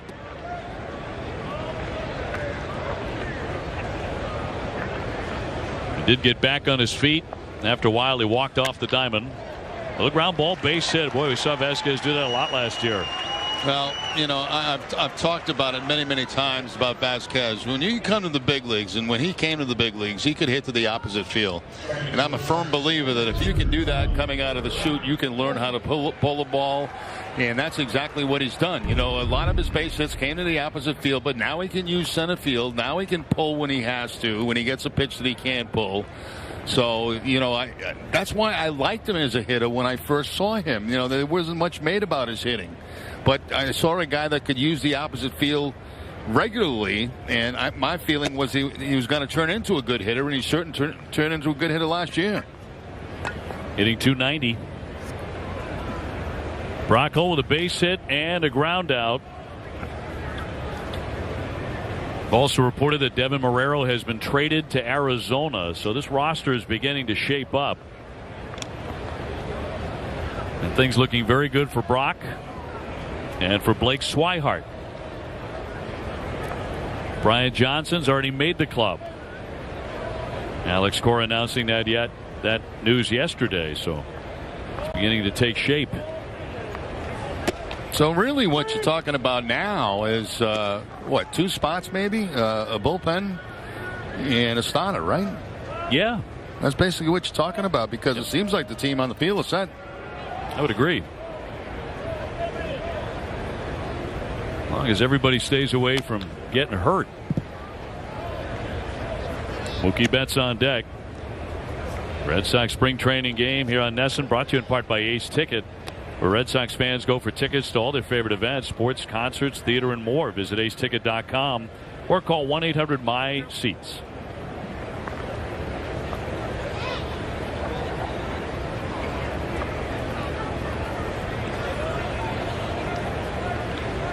It'll be a season of great expectations for the Red Sox. Coming off back-to-back division titles. That's in there for strike 3. So 2 down. Well, he's been tough on lefties. He got Moreland to strike out. He got Bradley to strike out. Now he gets Brock Holt to strike out. Looked like a breaking ball this time to Brock Holt. Then he gets to the outside part of the plate. Maybe on the corner. Questionable, but with 2 strikes, never leave it in the hands of the umpire. Mookie Betts 0 for 3 today. Did hit the ball sharply a couple of times, including when he lined to left in the second inning. Sox have out-hit Houston 10-7.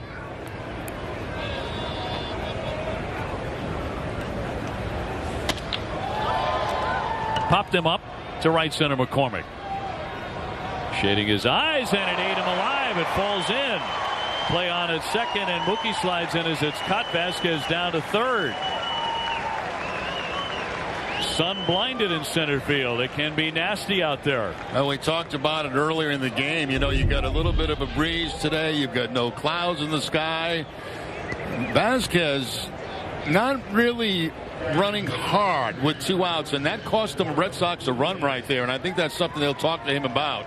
You know, never take for granted that ball's going to be caught, and Vasquez with 2 outs should be running hard all the way. If he is, he may score on that. But you could see him going first to second as you're thinking that was going to be the last out of the inning. And that may bring a little chat. Probably be a double for Mookie. because of the sun. Nunez has gone 2 for 3. Eduardo's had a good day, and he chops that one. And a little foul ball. It was indeed against these Astros in Game 1 of the Division Series in Houston. And Nunez hit a ground ball, his first at bat against Verlander in Game 1, and he crumpled coming out of the batter's box, and that was it. He was done because of that knee. He's come back from that. Feels very good on that knee, and he has shown his range and his running that it's not affecting him anymore.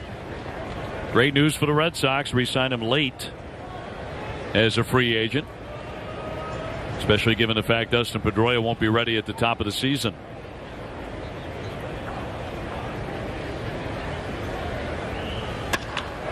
And another hit for him. That'll drop down into the alley. That'll score 2. Vasquez in. Mookie right behind him. Red Sox will lead it 6-0.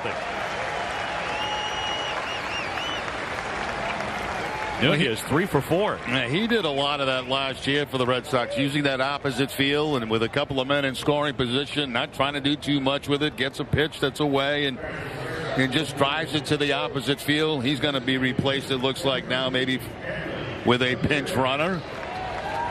In an unusual swing, he steps down the third base line a little bit with his front foot, as you can see him pull out, but he's able to take the ball to the opposite field.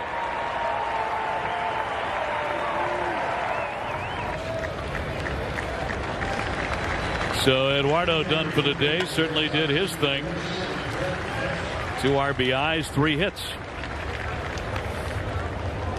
Brett Netzer will run for him.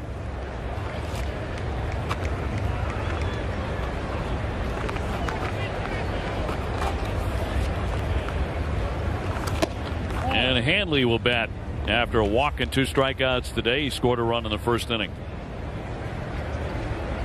6 runs, 12 hits for Boston.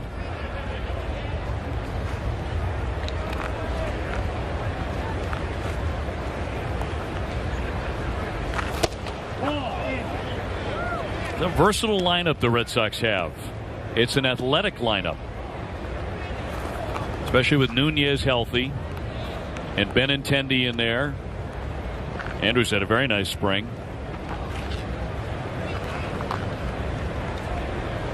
Mookie Betts, Xander Bogaerts, Jackie Bradley. You can do some things with these guys on the bases. Interesting, how Alex Cora manages games. We really don't know because we haven't seen that, with the exception of spring training, where you don't do things normally that you would do during the regular season. But he's got the ability to have guys that can run, guys that can hit home runs, obviously. This has become a home run game, is what it's really become, American League and National League. Massive cut and foul by Hanley Ramirez, and it's 3-2. As Hanley was trying to show you right there what the game has become. He tried to lift that one over that left field wall. I think the one thing we do know, and this is mainly from Alex's comments, but he wants the Red Sox to be far more aggressive, and aggressive early in counts. Right. If you have a pitch to drive and do damage with. No more you're going to see the Red Sox with those long at-bats most of the time. A mile-high fly. Dawson creeping near the stands, reaches up and makes the play. Actually caught it in fair territory, but the Red Sox had a couple more.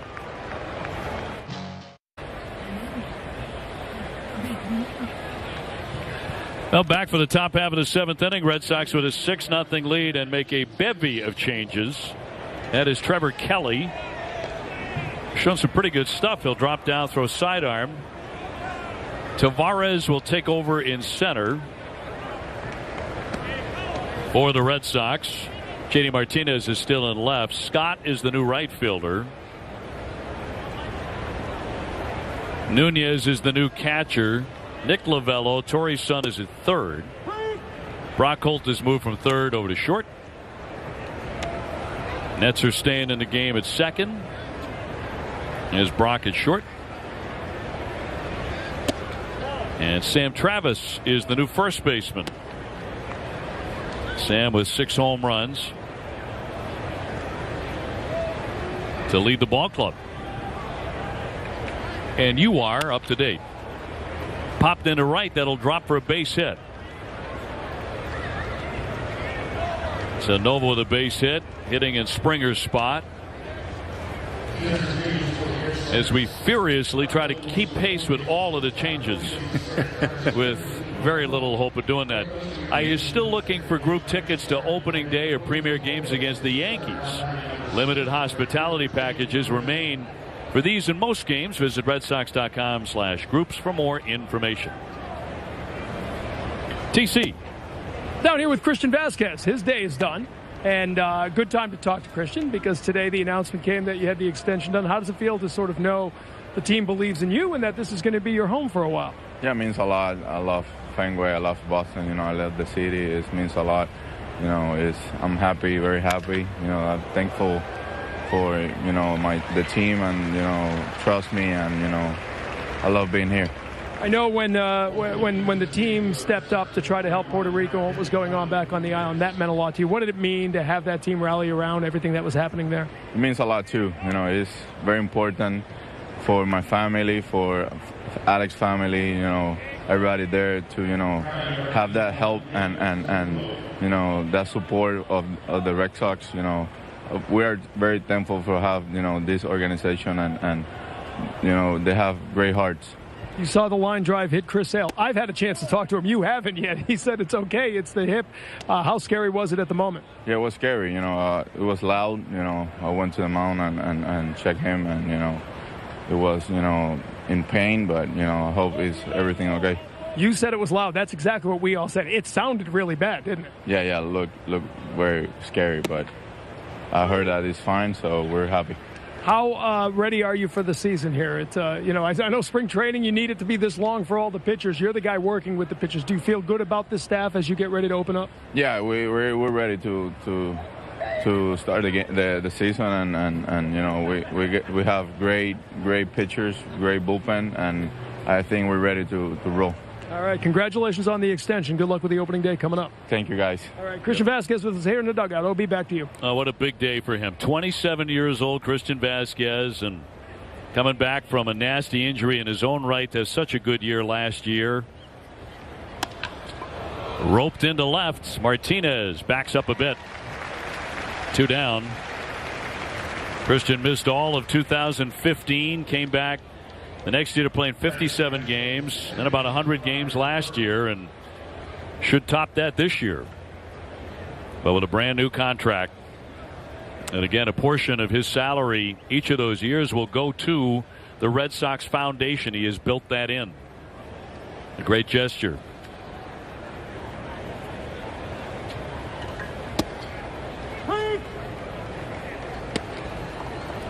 Two down with a man at first base. Red Sox ahead 6-0. Pitching's been very good today.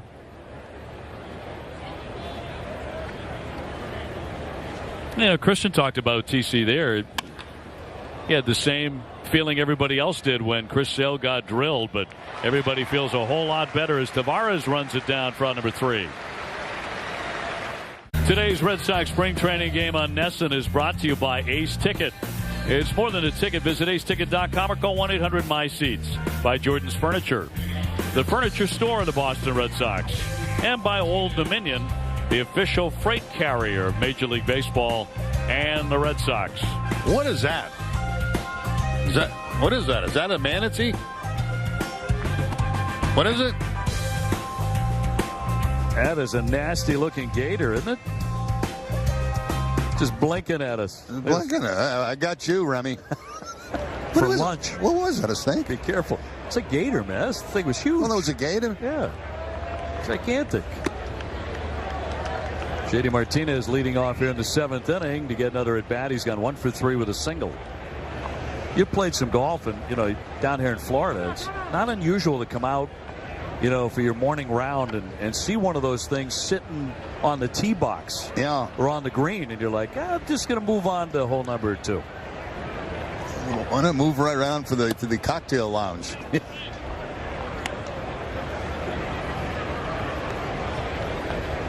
Little Pinot Grigio. White at first.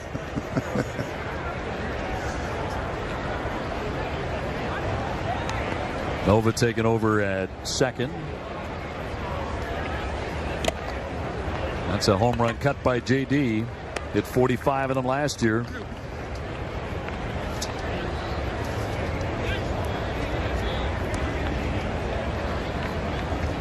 And a big season with the Arizona Diamondbacks and the Detroit Tigers combined. Split the season about evenly between those two franchises. Had an OPS over 1,000.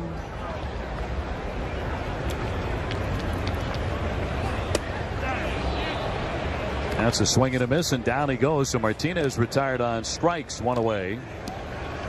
Red Sox Nation members can earn loyalty points every time they attend a game at Fenway and watch away games on NESN. They could use these points to redeem items like autographs, memorabilia, and more. Visit RedSoxNation.com to sign up today.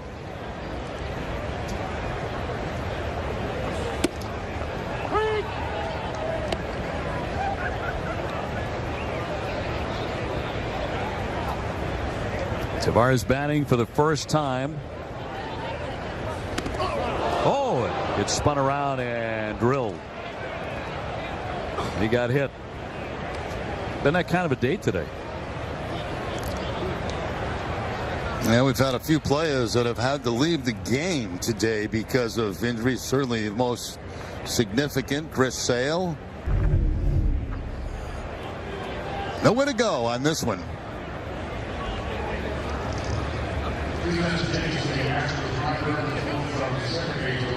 Right around the elbow area that time for Tavares.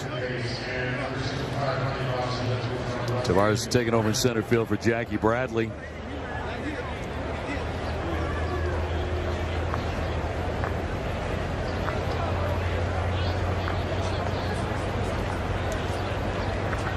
John's going to test him here. Alex Cora out to take a look. Tavares all right, well enough to continue anyway.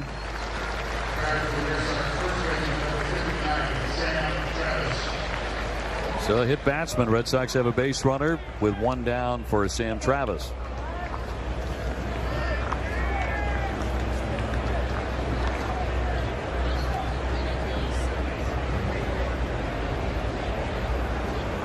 Sam in a tough spot. He leads the Red Sox with 6 home runs and 17 RBIs. He homered again yesterday. He's first in the Grapefruit League in RBIs. But he is not going to be with the Major League team next Thursday.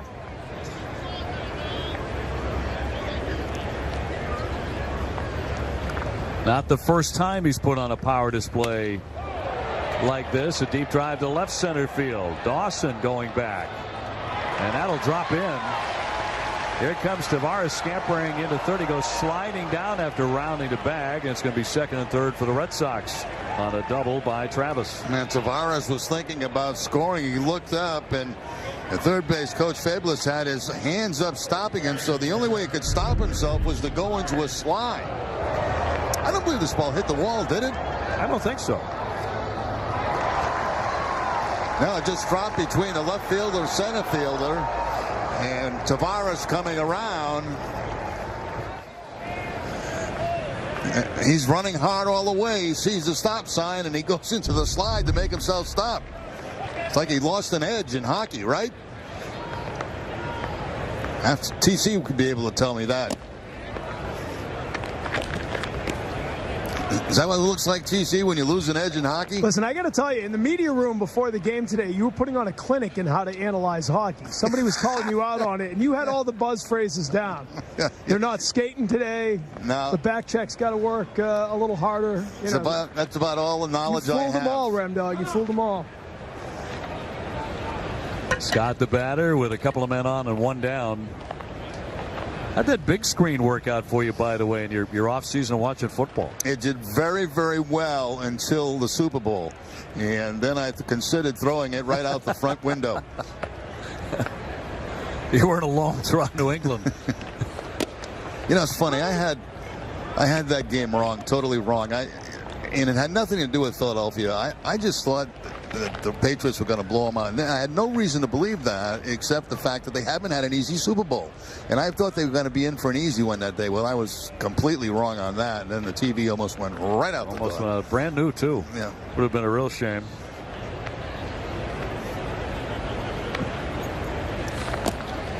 That one gets away from the catcher, Stassi, but no advance by the runners. A throw back to home plate, but Tavares getting back to third. Wise choice right there to hold up, even though you got the lead. No sense taking a chance right there and having something happen at home plate. But good job by the catcher, Stassi, to get back and quickly get it back to the pitcher who was doing his job by covering home plate. One of the great things about watching the Patriots, though, is you say, well, next year, you like their chances to get back next year. No, we're going back next year. Even with the losses they've had so far, they'll figure it out. Dribbled back toward the hill. And the left-hander, Emmanuel, will get the runner. Runners holding at second and third. TC? Yeah, LB, as you know, the Chicago Cubs coming to town Monday and Tuesday. That worked out well. Cubs are opening up in Miami while the Sox open up at Tropicana Field against the Tampa Bay Rays. So with the two teams coming together, so many old friends are part of the Cubs now that the two foundations have come together for a neat event. The Red Sox Foundation and Theo Epstein's foundation to be named later will be having a little pregame concert. Peter Gammons and Bronson Arroyo will be playing at the 10 outside of JetBlue Park. There'll be drinks and a barbecue.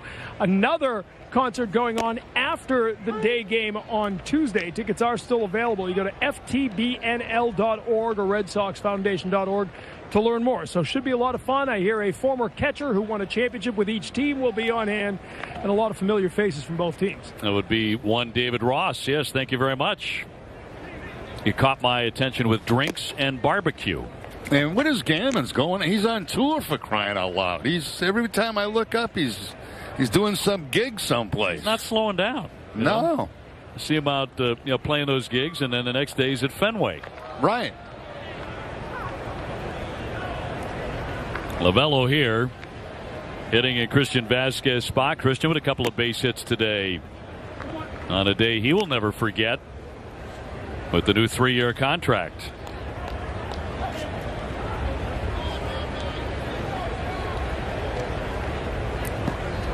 Sox up 6-0. And Nick Lovello trying to add on. Devin Marrero traded to his father's team today, the Arizona Diamondbacks. If you missed that, an announcement made during this game.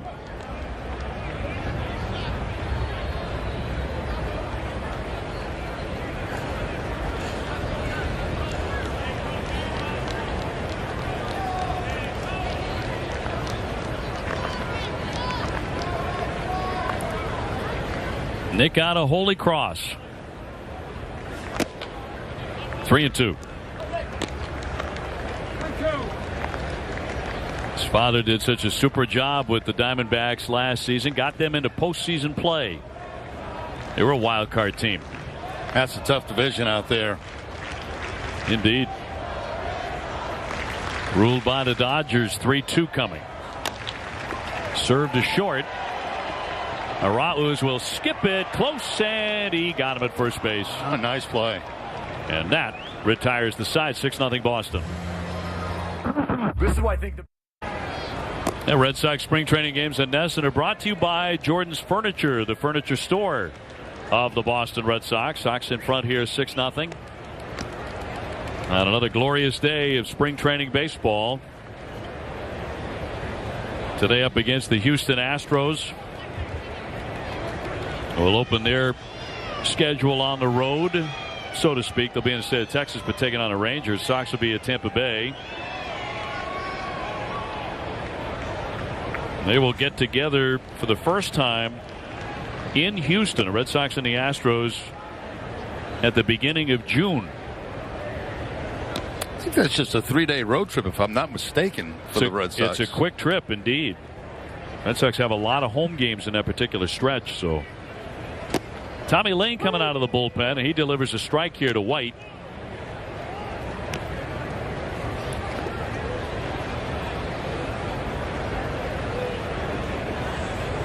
Tommy, so far 6 appearances, no runs allowed in 5 1/3.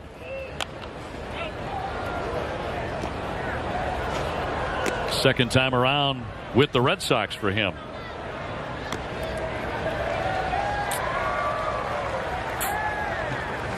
Well, they're going to be an awfully good ball club again. They didn't lose anything, much like the Red Sox.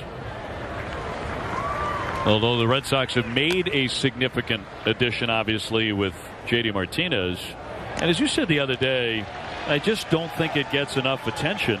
A healthy David Price for 32 starts. Absolutely, that's going to be a huge addition for the Red Sox because David last year just pitching basically in the playoffs, and we saw what he could do in the playoffs was absolutely outstanding, and he's picked that right up in spring training. Yep. So that's going to be for the Red Sox to have that combination of Sale and Price, Porcello, and we'll see how the rest of it wiggles out as time goes on. And eventually Pomeranz making his way back, fly to center field, and Tavares there.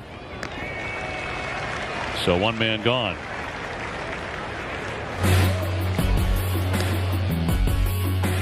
Hey, today after the game, don't miss Nesson Next Producer.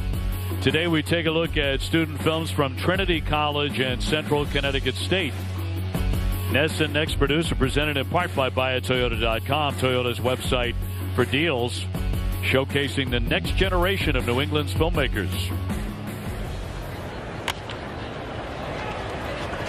Little flare down the line. Lovello makes the play on the warning track near the stands. Stayed right with it. 2 down. Yeah, pretty nice little play right there by Lovello as he, that ball is slicing away going toward the stands, and he's able to get over there very, very quickly and make the catch. He looks just like his father. He really does. Doesn't he? Yeah, you mentioned that between innings, and it's true. The spitting image. So 2-way. And McCormick, the center fielder.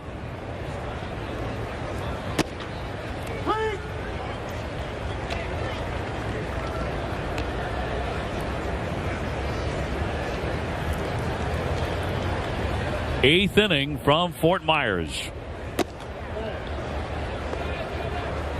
Red Sox get 3 runs right away in the first inning. The big blow is a Mitch Moreland triple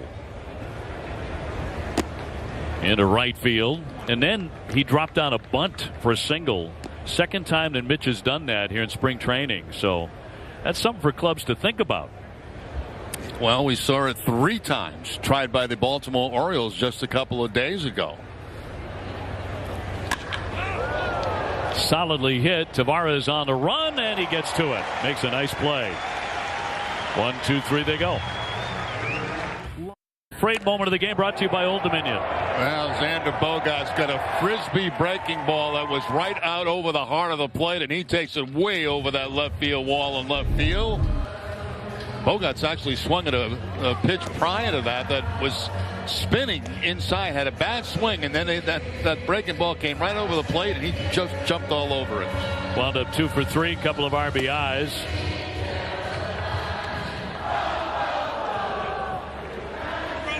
That'll bring on the right-hander Matt Ramsey. Worked in the minor leagues last year, double in AAA with a 5.26 ERA, but a prodigious beard. That is a serious beard. Like one of those Civil War beards. So working here in the 8th inning for Houston.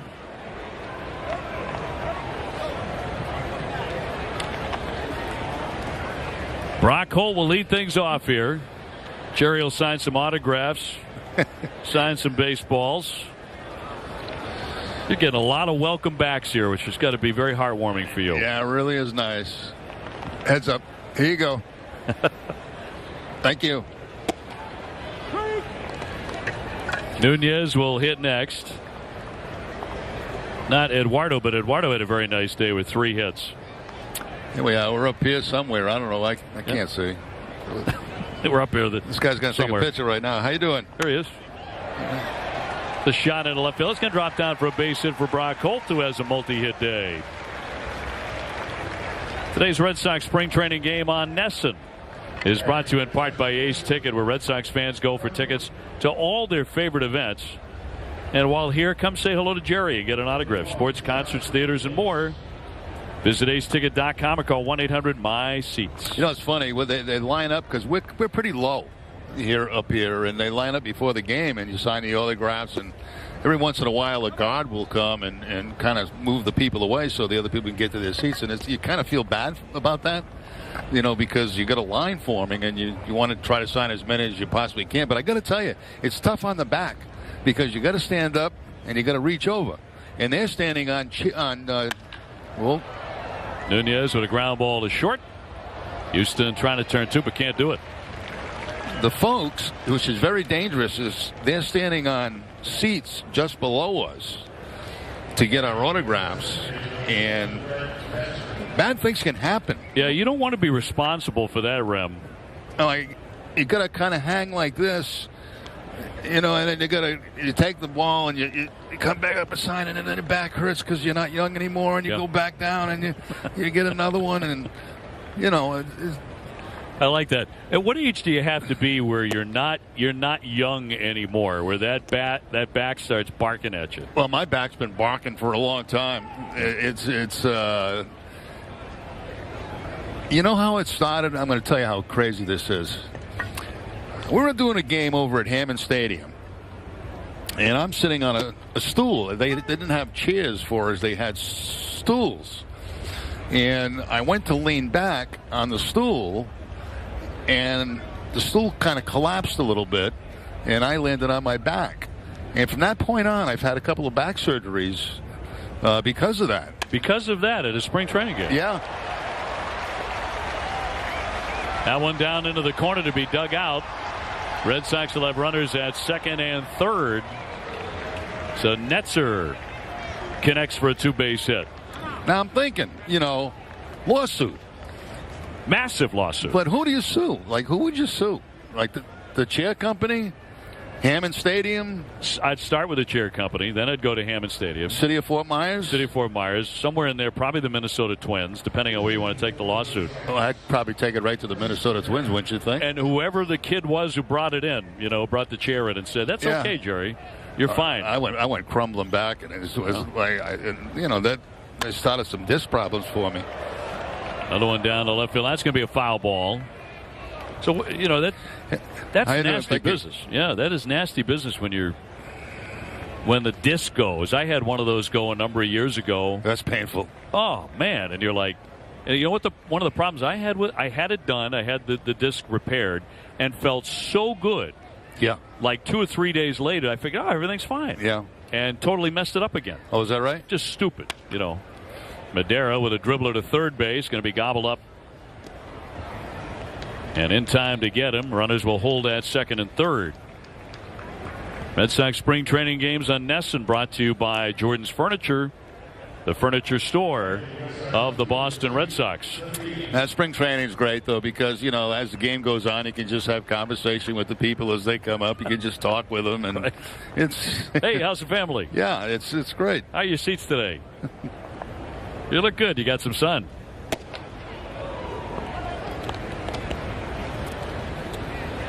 Matheny, the hitter.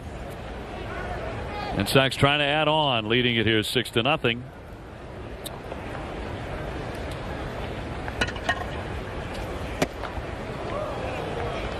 Michael Matheny, middle name Tate, so he goes by Tate.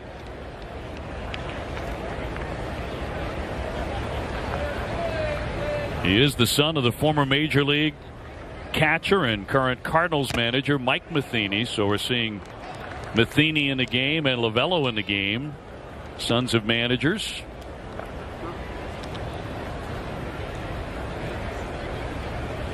Michael Silverman of the Herald had a great line the other day when he said, watching Dustin Pedroia with his 3 boys in the clubhouse, he said, in my next life, I don't want to come back as a major leaguer. I want to come back as a son of a major leaguer. You know, to be able to be in the clubhouse with your dad and get all the great stuff that comes with that, but also watch your pop play baseball and just hang out with the other major league guys. It's nice to see in the morning, you know, the guys that have your kids here to take them out, to take some batting practice in the outfield, hit them some ground balls. And Matheny and Lovello grew up doing that.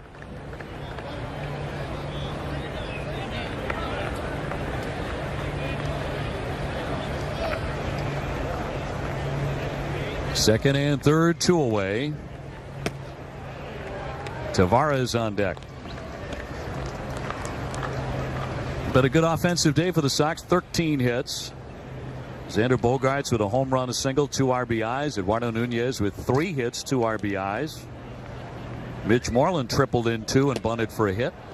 And that'll be a swing and a miss for strike 3. Top half of the 9th inning. The Rem Dog continues to pose for pictures and kiss babies. There's a young lady here who said her dad was inducted in the Somerset Hall of Fame with you, huh? I was baseball. I couldn't understand. I didn't get the name, but her dad was football. So 9th inning underway. Ryan Brazier coming on out of the bullpen. Red Sox spring training games on Nesson are brought to you by Jordan's Furniture, the furniture store of the Boston Red Sox. How about the little kid that came up? It was cute. I think he wanted to do the 9th. Yeah, he had shades on, sunglasses. He's right up here. And yeah, little guy maybe 2 years old. Are the things you never see during the regular season? No, they can't reach where we are in the regular season. Right. Sox with a 6-0 lead. 15 Boston hits today. Red Sox set to go to 19-9-1 for the spring.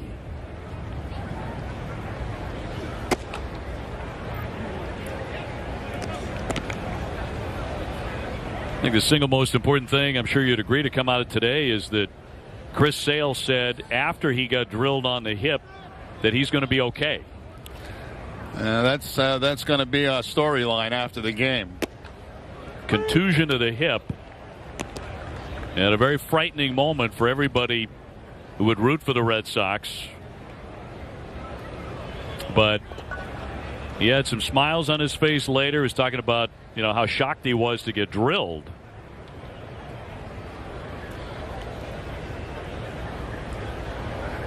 But for a moment there was clutching at that knee, and he said no, it was just a shooting pain down the leg after getting hit so hard on that hip.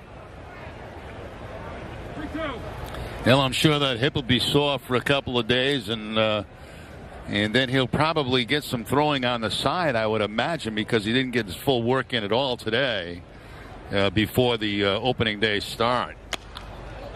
Popped up by Stassi, back toward the net. Nunez with no play. Yeah, he mentioned that when TC went over and talked with him in a clubhouse after he had come out of the ball game, that he needed to huddle with Alex Cora to figure out, okay, what do we do now as far as getting in the work? And what's the game plan, which I'm sure the Red Sox will discuss after this is done. Which I don't think will be another game. No. I think you're right. It's a side session or something like that. 3-2 to count.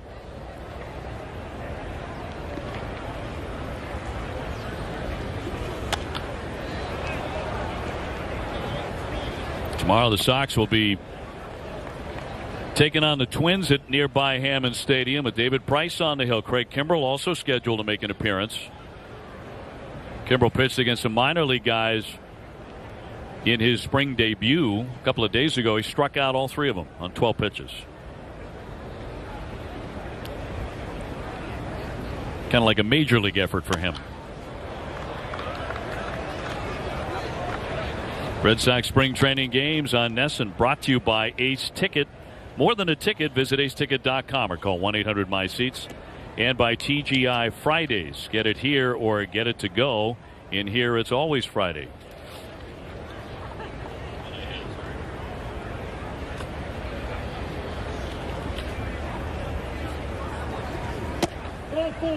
Just missed for ball 4, so Stassi is on. So that's how the top half of the 9th inning gets underway.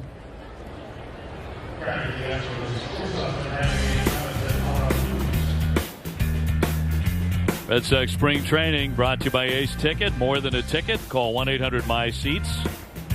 And by TGI Fridays. Get it here or get it to go. And here it's always Friday.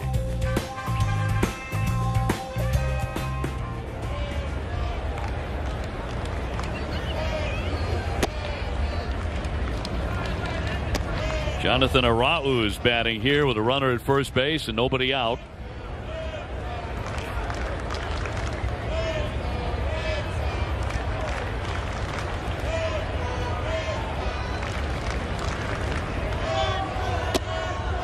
He sneaks that one in for a strike, 1-1.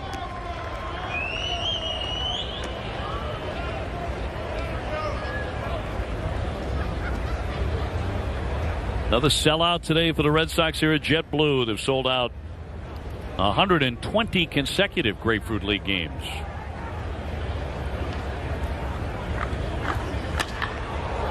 That's a bullet but foul. Some have love for the early bird at this point, with the Sox in control of this game 6-0. Just about right, isn't it? Just after 4. You know, it's amazing, the restaurants down here. If you go at 5 o'clock, you got no chance. I mean, you may have a chance. If you go at 5:30, you got no chance. If you go at 8 o'clock, you got the whole restaurant to yourself. To yourself. We had that exact same experience, my wife and I, the other day. I said, no, let's wait until like 7. Underhand flip to get him there. Runner down to second with 1 away. But it's the perfect time to go, like 7:30. You're in, man. Oh, yeah, you have no problems getting in at that time. We stopped at a place a couple of weeks, about a week ago. It was 4 o'clock. I kid you not. We drove by it. They were waiting in line to get into this place. And I couldn't. I looked at my wife. I mean, I'm an early eater. I like to eat early. You really are, yeah. And I could have gone in there at 4 o'clock. I really could, but I'm not going to wait in line for food. You know, you can pick another restaurant.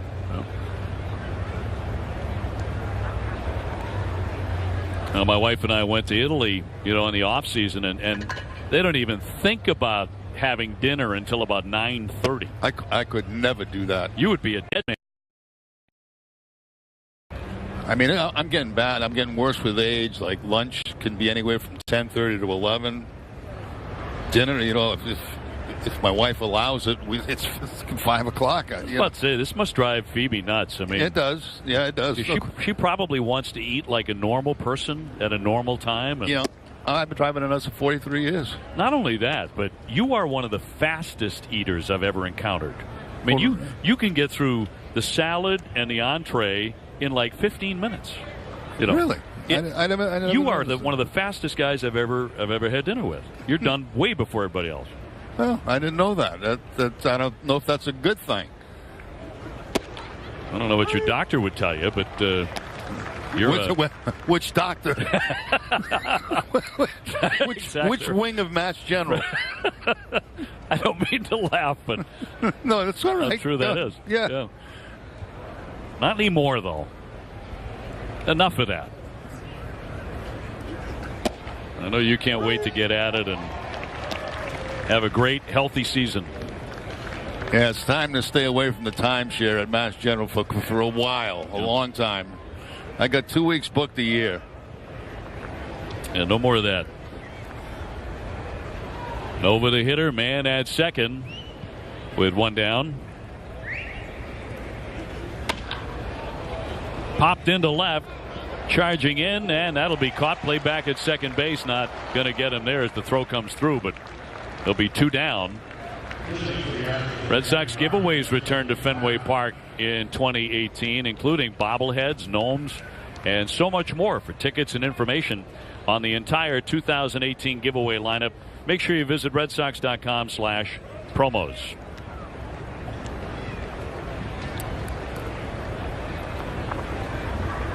Lorenzo Quintana wears number 95. Could be the last man to hit today.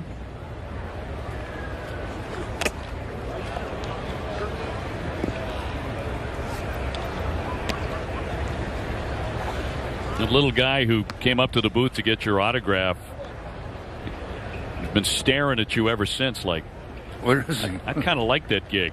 Where is he? So the kid with the glasses over here. It's been like, I I like that. Oh, Jerry yeah, Remy. there he is. Yeah, I like that guy. He's got a Pedroia shirt on, right? He does, yeah. Yeah. 0-2. He doesn't know who I am. You know, I think his mom did. Oh, yeah. Yeah, that autograph was from Mom. That was from Mom, I think, yeah. Red Sox a strike away from pinning down a victory over Houston. Now the strength of 15 hits. Home run today by Xander Bogaerts. He torched one back in the 5th inning high over the monster. He had another very good day with the plate. His swing in very good working order. As the season closes in.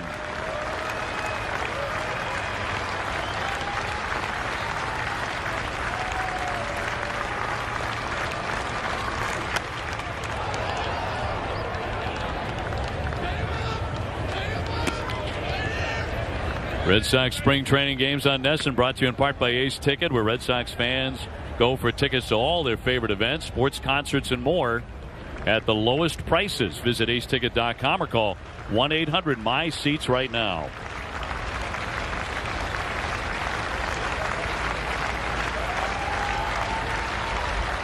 Oh, 2 again from Brazier. And he got him. And the Red Sox win it on a shutout today, 6-0. The best news of the day, Chris Sale apparently is all right despite a wicked line drive off the hip. Red Sox knock off Houston 6-0 to improve to 19-9-1 on the spring. For my partner Jerry Remy and for Tom Caron, I'm Dave O'Brien. Thanks so much for joining us. 6-0 Red Sox winners over the Houston Astros. Have a great evening, everybody.